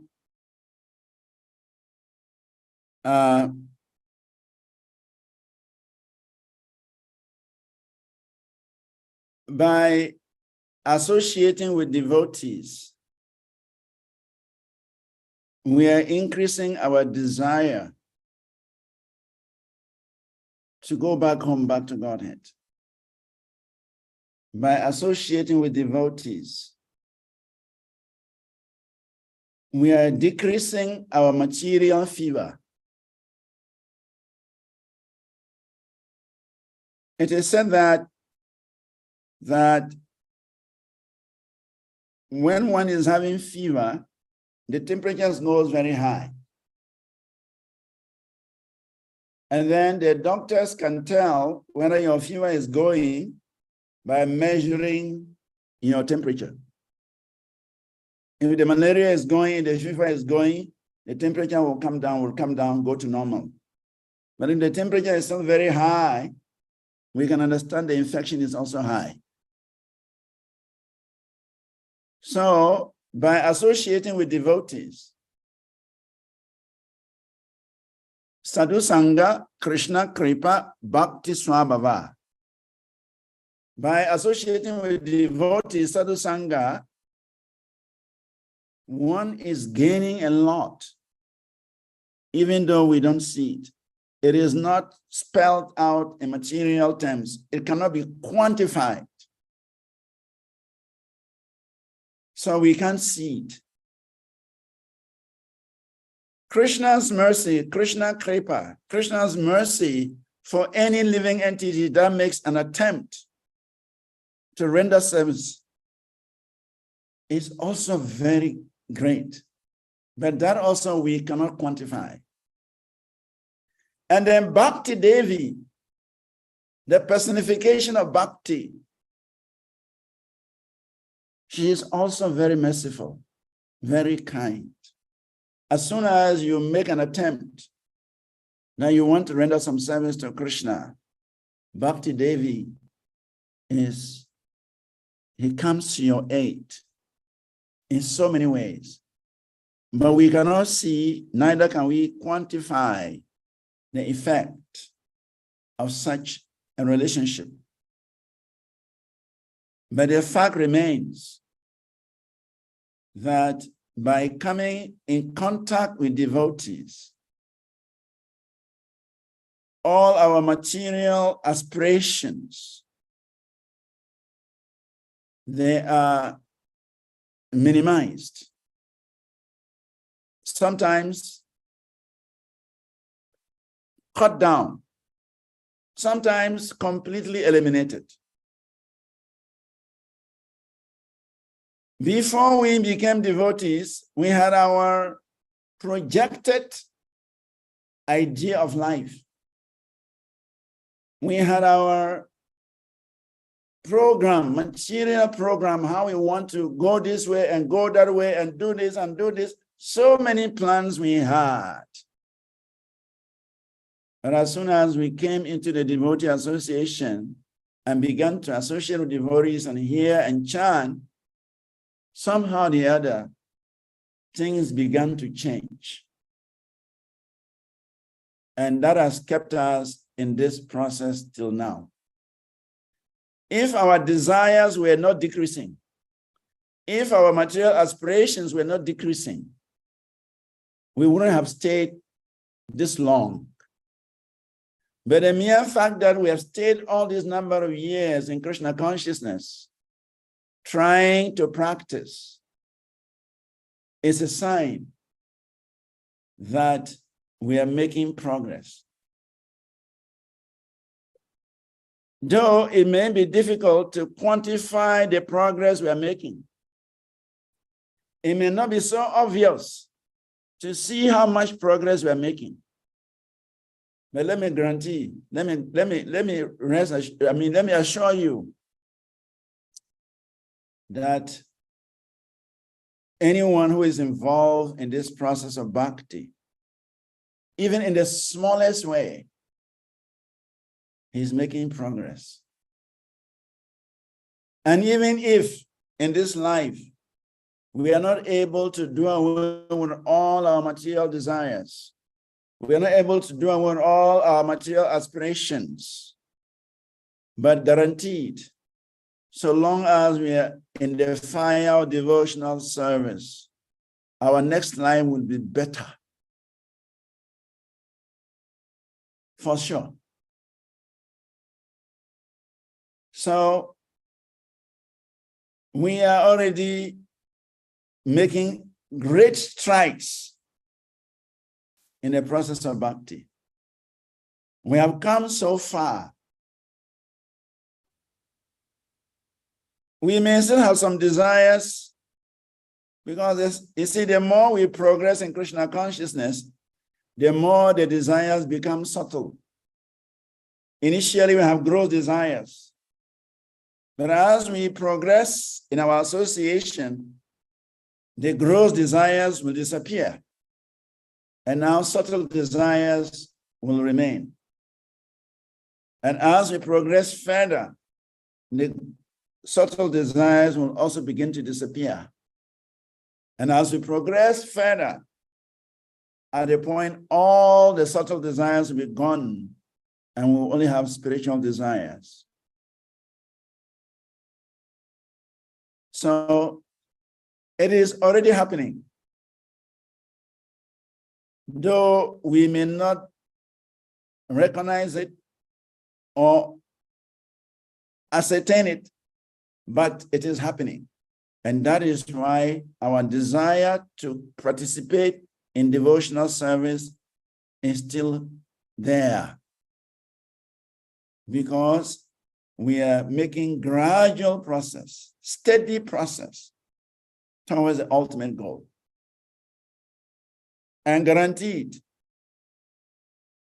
in our next life, things will be much better. In fact, one devotee said that this life is just a preparation to become a better devotee in our next life. And Srila Bhaktisiddhanta, in describing the pastimes of Jat Bharat, said that the process of bhakti, one can become perfect in 3 lives.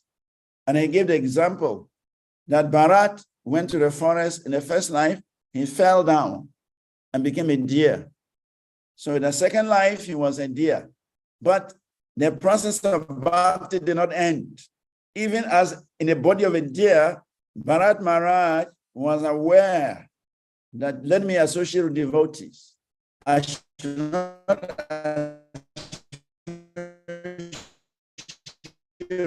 anybody else. So he used to stay around the Rishikulas so that he can hear the transcendental sound and he can get the remnants of their foodstuff. In his third life as Jat Bharat, he had become more advanced, that nothing attracted him in this world. Nothing. He was a Paramahamsa, but not to be affected by much social systems. He pretended to be a fool, so nobody warning him. So Srila Bhaktisiddhanta says that we are on course. We may not make it in this life, but that does not mean that we have not made progress. In our next life, things are going to be better. And even if we don't make it in the second life, Srila Bhaktisiddhanta says in the third life, we will make it. We will make enough progress in our third life that we'll just go back home, back to Godhead. But Srila Prabhupada, he is even more merciful. Srila Bhaktisiddhanta says 3 lives. Srila Prabhupada says 1 life. Srila Prabhupada says a devotee chants 16 rounds every day and follow the 4 basic rules and regulations. Prabhupada said, I will take that person back home, back to Godhead. A number of lectures, a number of situations, talked.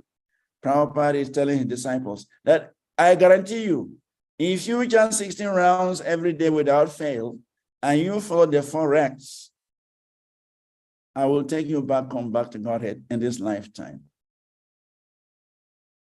So, rest assured that we are in the right boat and our destination is back home, back to Godhead.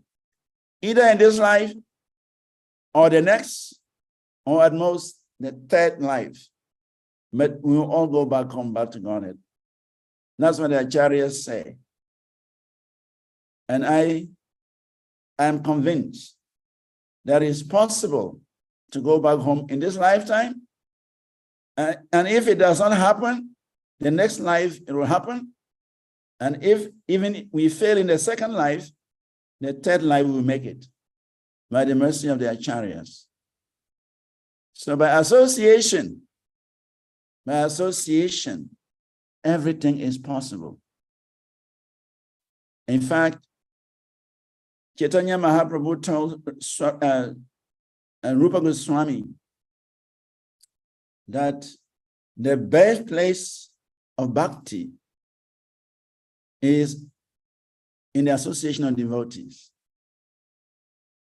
Bhakti cannot happen outside of the association of devotees,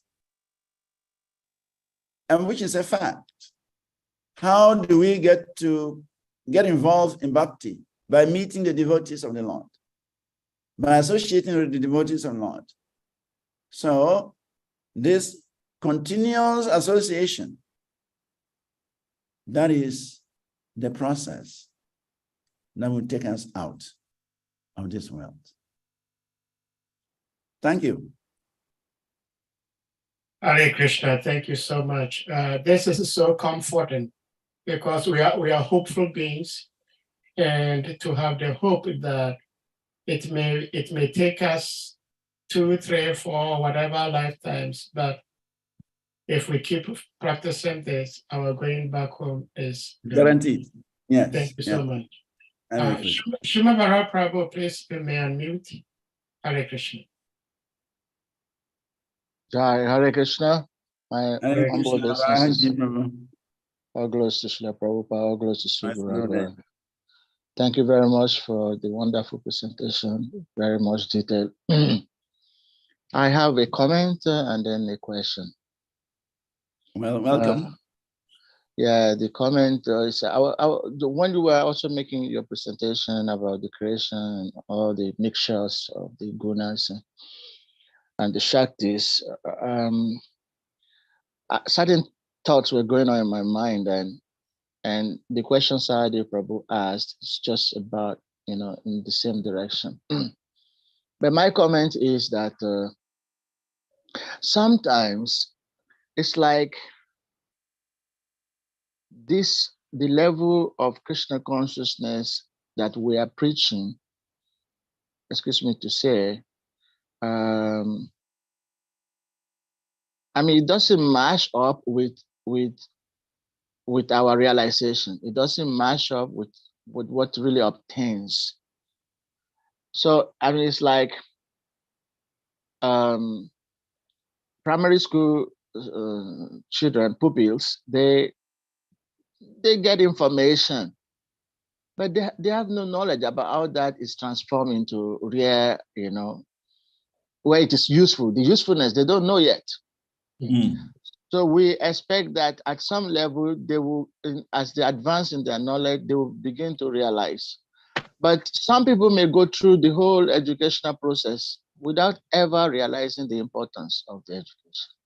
They become poor, and their knowledge never serves them anything. So that is one realization I'm having. And the other one is that you talk about Jnana Shakti, being with first ego, being from the good mode of goodness. Yeah. Now, and that also is the level of the demigods, the Jnana Shakti mixing with the mind or something. Yeah. So now when you take all that into consideration, Jnana Shakti, ego, giving, mode of goodness, and also producing the demigods, and we know what demigods are. Now, I don't want to go to the level of demigods. I just want us to stay here in the material world. And you see, what Jnana Shakti is in different cultures. Because sometimes we shouldn't box ourselves in and think that spirituality is just what we know.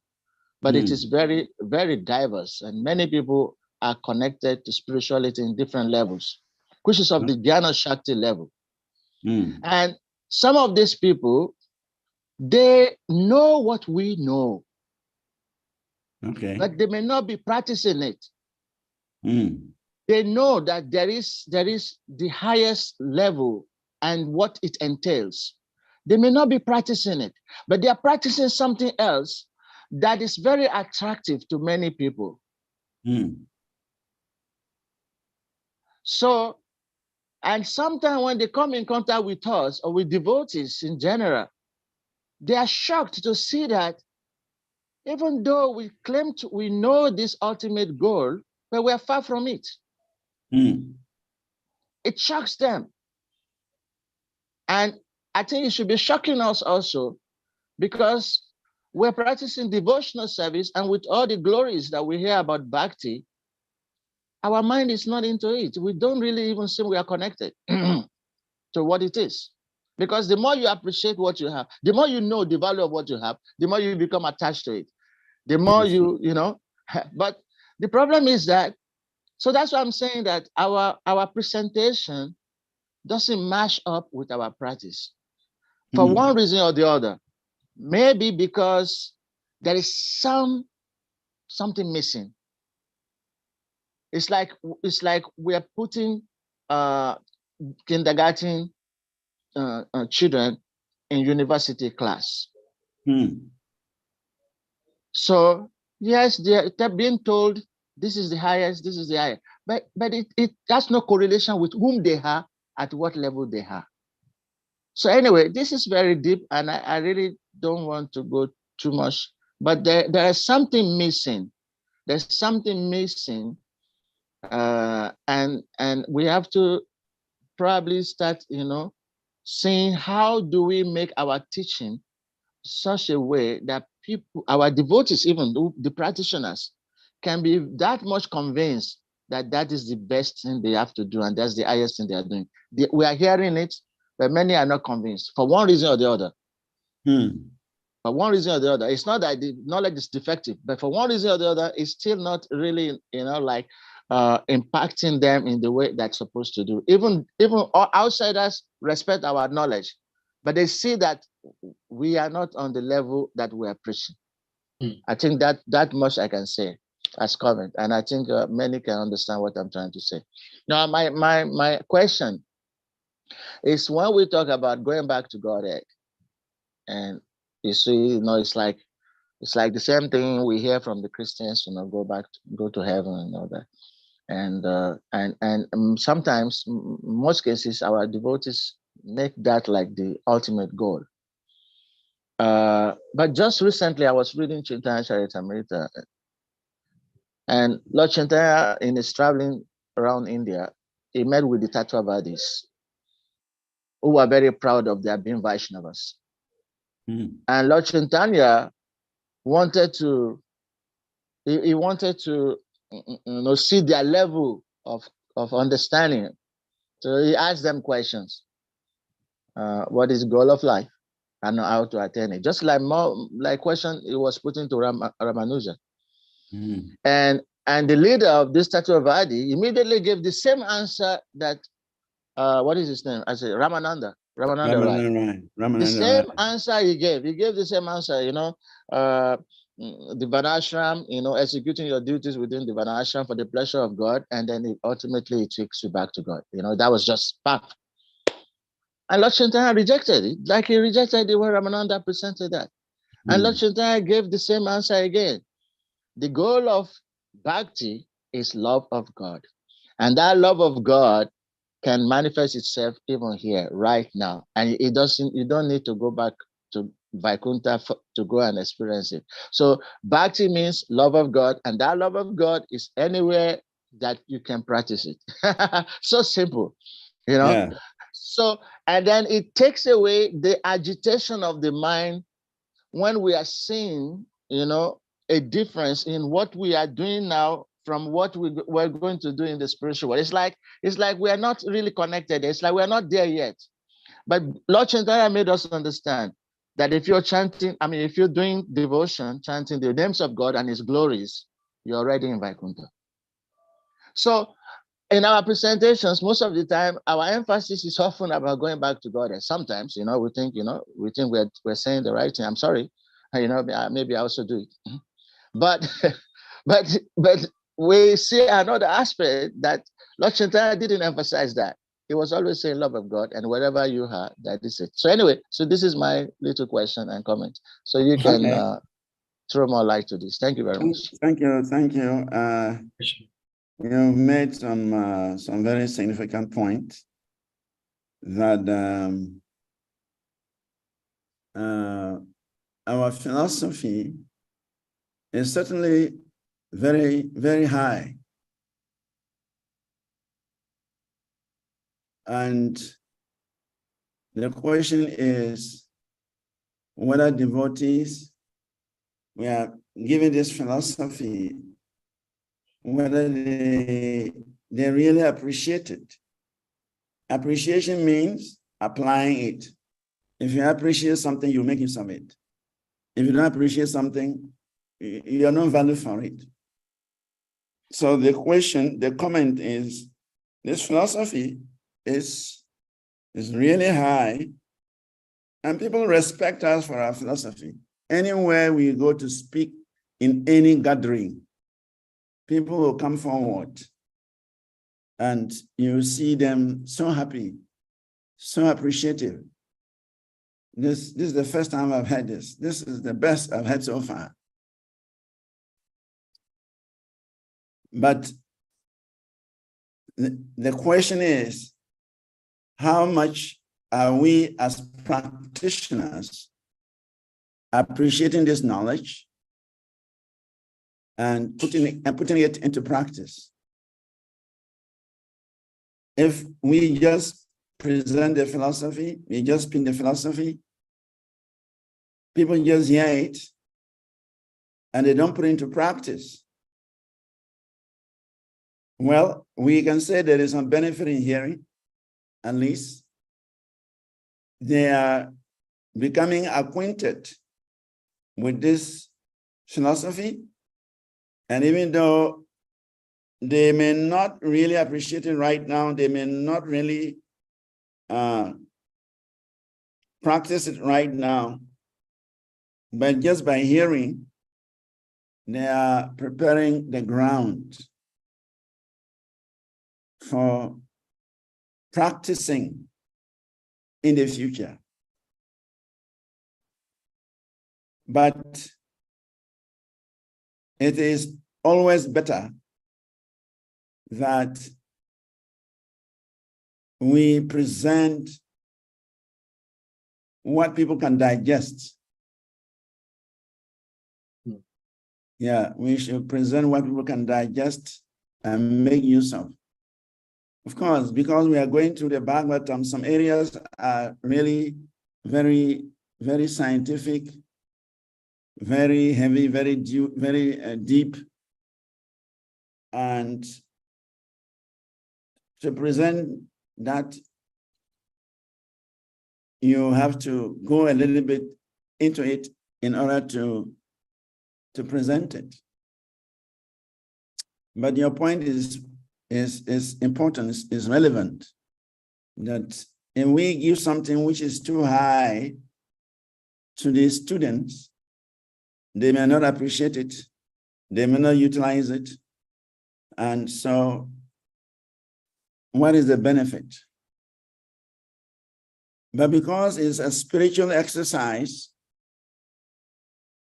even if people are just hearing, if they don't practice, still there is some effect because they have heard. We are simply increasing their spiritual credits that will allow them to be more involved in the future. Maybe not even in this life, but in the next life, because they have continuously heard Bhagavad Gita, they continuously heard SRIMAD Bhagavatam, they may not even make a head or tail out of it. But just by that hearing process, they have created a platform, they've created a consciousness, they've created the security to understand it in their next lives. So it is true that we should present the philosophy in such a way that people can understand and, if possible, practice. Then it becomes more meaningful than if we just present some high-sounding philosophy and it is not understood, or people don't even care to practice. Then what is the value? So it's something we have to reflect on. But sometimes we are either carried away by what Prabhupada is saying, because we try to explain according to what is in the purport. Of course, for me, I always see it as an opportunity to digest. When I'm given a subject, I read over it again and again and again to try to understand it first, because if you don't understand the subject, you can't present it. So I read over it a number of times to understand the points. Then I can present it in my own words or in my own way. And by doing that, it also enhances my understanding. It enhances my own learning process. So there are some areas are really too advanced, seriously speaking. But if we go through it again and again and again, we become conversant with it. And it enriches our understanding. It enriches our perception of the philosophy, of the truth of this philosophy. So we should always preach according to time, place, and circumstance, for sure. We should preach according to the level of the audience. Because if you present something much more superior to the audience, they may not grasp it. And if they don't grasp it, then what have you achieved? So I agree with you that it's an important thing we should look at when we present this Krishna conscious philosophy. And of course, we are always in a mix. That's the real issue, is that we always have a mixed audience. Mm-hmm. Yeah, in fact, Sunday lectures are the most difficult lectures because it's a mixed audience. There are very new people in that class. There are people who have come a few times. There are devotees who have been hearing for the last 10 years. There are devotees who have been hearing for 30 years.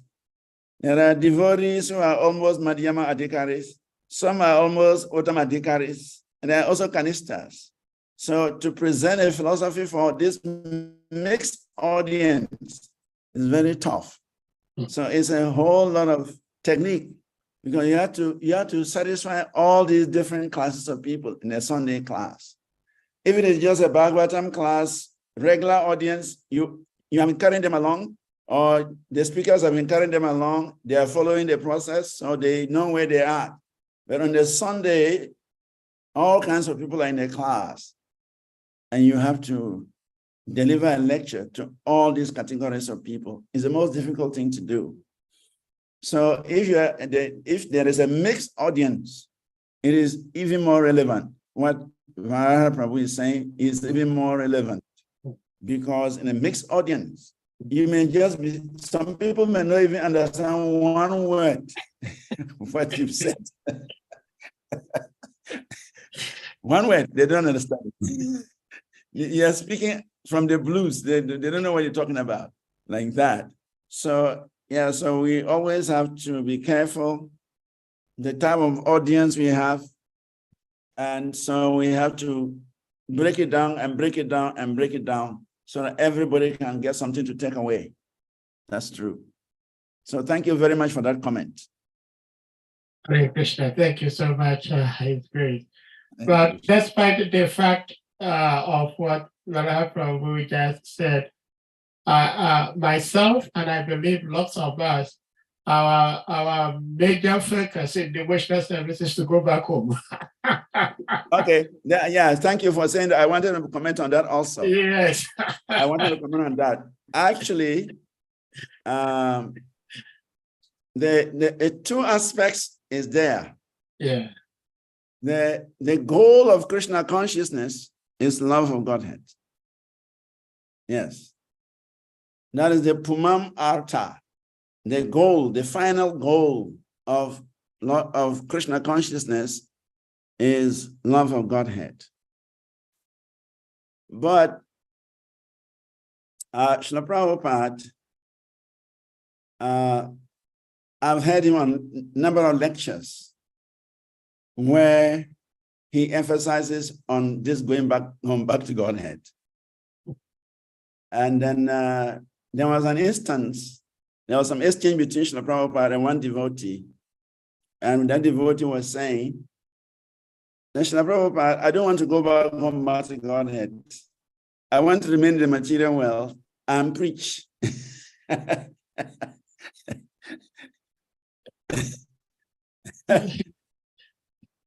Srila Prabhupada said, you must desire to go back to Godhead. So you must. He said that the first thing is we should desire to go back home, back to Godhead. As a new devotee, as a neophyte devotee, we should have that desire first, that I want to go back home. I want to get out. That should be our motivation, to get out of the material creation altogether, because we know that this material world is a place of misery. Then he said, once you become an advanced devotee, you will see that there's no difference in practicing Krishna consciousness in the material world and going back to Godhead. Yes, it said like that. It said, once you become advanced, he said there is the practice of Krishna consciousness at the advanced stage is the same thing as what the devotees are doing in the spiritual world. So he said, when you get to that platform, whether you go back home, you don't go back home, is the same thing. You see Krishna everywhere, and you practice Krishna consciousness the same way they are practicing the spiritual world. So at that time, if you don't want to go home, you want to stay here and preach, no problem. But he said in the neophyte stage, if we start thinking, I want to stay in the material world and preach, we will not make any advancement. We will not make the effort. So he said in our neophyte stage, our goal should be to go out, get out of the material world, go back home, back to Godhead. And as we work towards going back home, back to Godhead, we will get to the goal of Krishna consciousness, which is love of Godhead. And once we achieve that, then you see that there is no difference between serving Krishna in this world and serving Krishna in the spiritual world. You will see that the spiritual world is everywhere. Even where we are in the spiritual world. The material world is just a small corner in the spiritual world. And that can be removed as soon as we become Krishna conscious. So both apply. Yes. Thank you so much for shedding more light on that. Kamikana Prabhu, thank you so much for your patience. Hare Krishna, please unmute.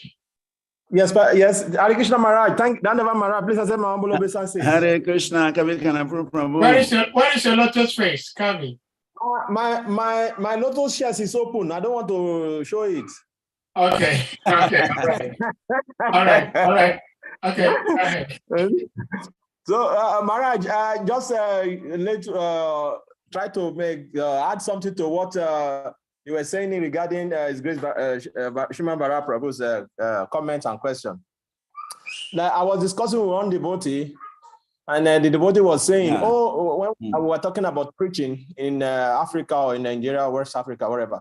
He said, you see, the Krishna consciousness, the people of Africa cannot relate with it. That is why we know we have to see out. Then I make a comment. I commented to the devotee. I say, one thing about Krishna consciousness, unless we understand it, we cannot preach it, and we cannot share it with others in a way that they can understand. And I told him that Krishna consciousness is culture of love. When we look into our guru's life, like Bhaktisiddhanta Swami Maharaj, Israel Kavichanda Swami Maharaj, what are they showing us? Culture of love. How to love. They show so much love to us. They are trying to encourage us to preach to others because they love others to come to Krishna. So there is no barrier. There is no any gap in Krishna consciousness. Once we understand this, the roots of this Krishna consciousness, which is culture of love, because we are going to the spiritual world to exhibit this loving relationship also. So everything about Krishna consciousness is culture of love. So the gap that is here is because we are not able to understand the principle of Krishna consciousness. Okay, I'm a materialist, I'm working. How can I show love for Krishna and others around me? Once you're able to bridge that gap, you understand Krishna consciousness. Oh, so I'm a devotee, I'm a politician. How can I bring the love of Krishna into it and connect with people around? So I was trying to explain to him. He said, for him, he said it makes sense. So I don't know if you can add, you can say something regarding that. That Krishna consciousness means the culture of love, loving relationship, no matter whatever is our level. Yes, Maharaj. That is true. That's my Rupa Goswami is giving us the 6 exchanges between devotees. 6 exchanges. That is the foundation for all relationships. Devotees, they give gifts, they accept gifts, they give prasad, they receive prasad, they ask confidential questions, and they receive confidential answers. So these are activities of love. And Krishna consciousness is actually love in action. Krishna consciousness is love in action. If we see Lord Chaitanya, he is the Supreme Lord himself. He was just distributing love. That was his mission. Distribution of love. Vandeham Vande Sri Chaitanya Krishna Bhava Mritahiyaha. Vande Sri Krishna Chaitanya Krishna Bhava Mritahiyaha. Aswadyan Swadhyayam Bhaktam Prema Diksham Asikshayat. His main business was Krishna Bhava Mrita, the distribution of love in any person, even animals who came in touch with Chaitanya Mahaprabhu. They went away with love of Godhead. They became intoxicated. They give up materialistic existence. That is for sure. So the basis of Krishna consciousness is the exchange of love. And so until we come to that platform, until we begin to exercise this principle of love, we will still feel dry in the practice of our Krishna consciousness. Those devotees who are exercising this love, they're always jolly. They're jolly devotees because they are following in the footsteps of Sri Chaitanya Mahaprabhu. So it's a fact that the culture of Krishna consciousness is the culture of love. And the more we understand that and try to practice it, the better for us. It is not a philosophy removed from practicing love. The philosophy is meant to promote love. The philosophy is meant to expose us to that love. So is an important issue we have to individually address as well as collectively encourage everybody that we can only make so much advancement by practicing love, by exercising love, as we can see in the life of Sri Chaitanya Mahaprabhu and all the exalted devotees. They practice love. Chaitanya Mahaprabhu, he indiscriminately distributing love of Godhead. Anybody who came in touch with him became intoxicated with love. And so we see also the acharyas, we see the exalted devotees, they were also agents of love. They shared love with everybody. That is what we are seeing with our acharyas. They are agents of love. And so we must also begin to tow in that direction.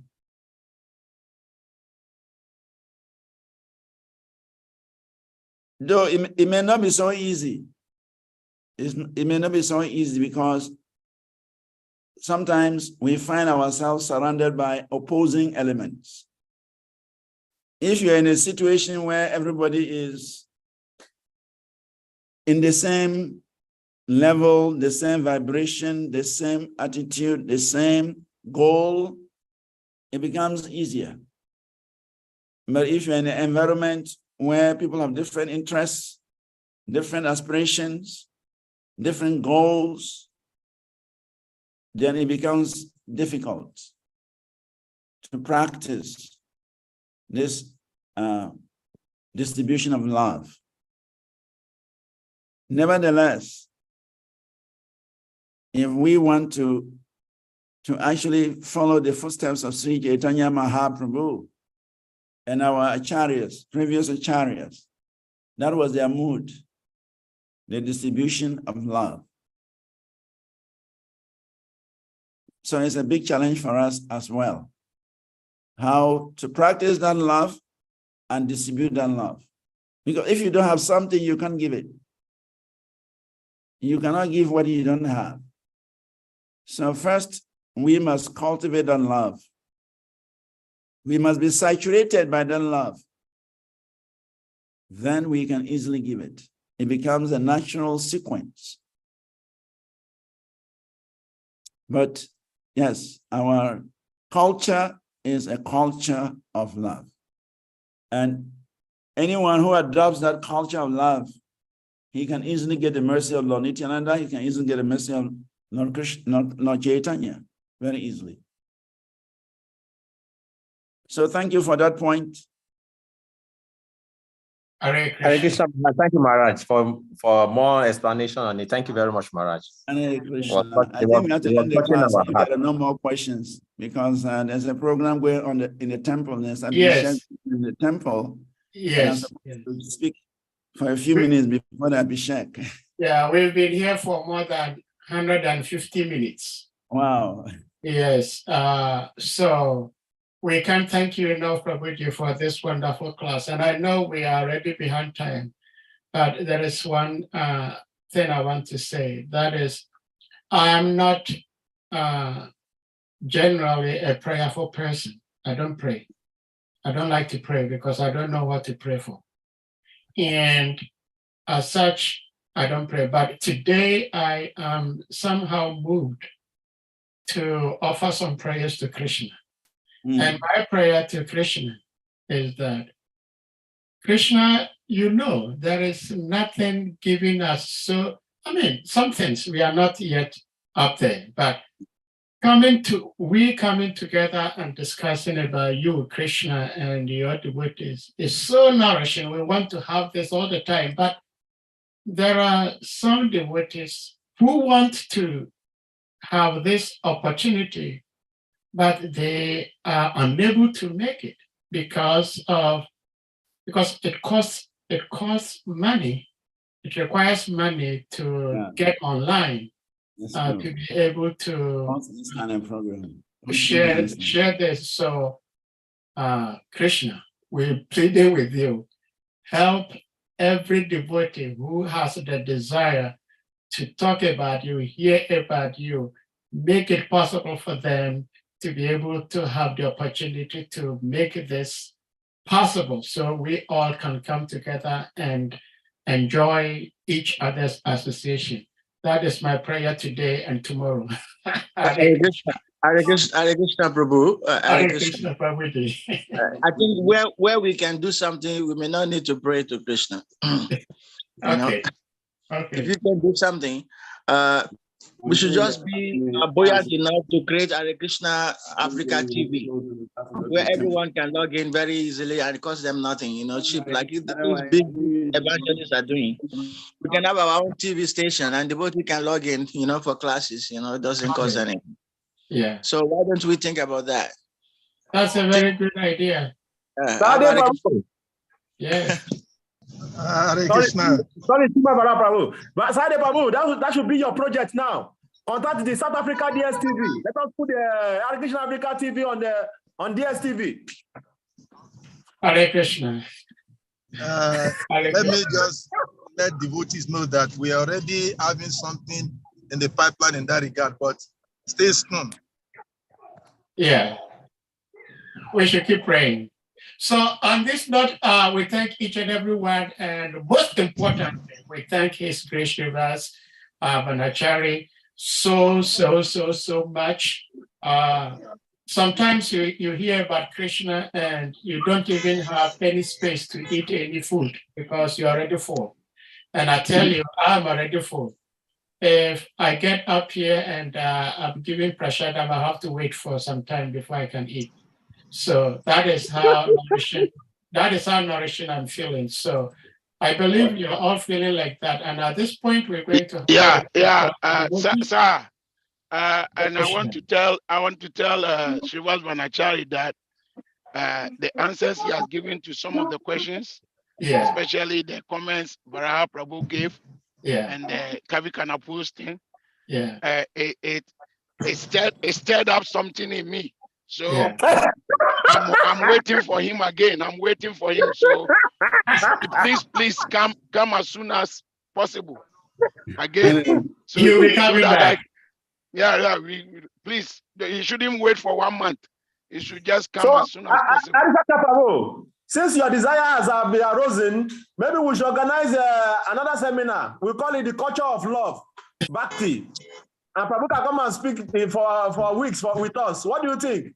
Well, KRSNA knows best. I think Harichakra Prabhu's desire is already in the pipeline. There are many things in the pipeline that are not yet known to the public yet, but we'll see eventually. So please, you may all kindly unmute and we chant the loudest Hare Krishna Maha Mantra and also pray to Lord Balaram to give us spiritual strength on this his auspicious appearance day so we may keep on in our devotional service. Jai.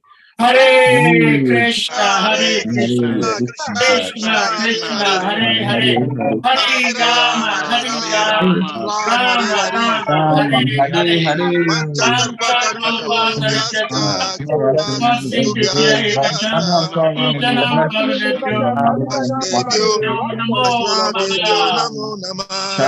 All brothers to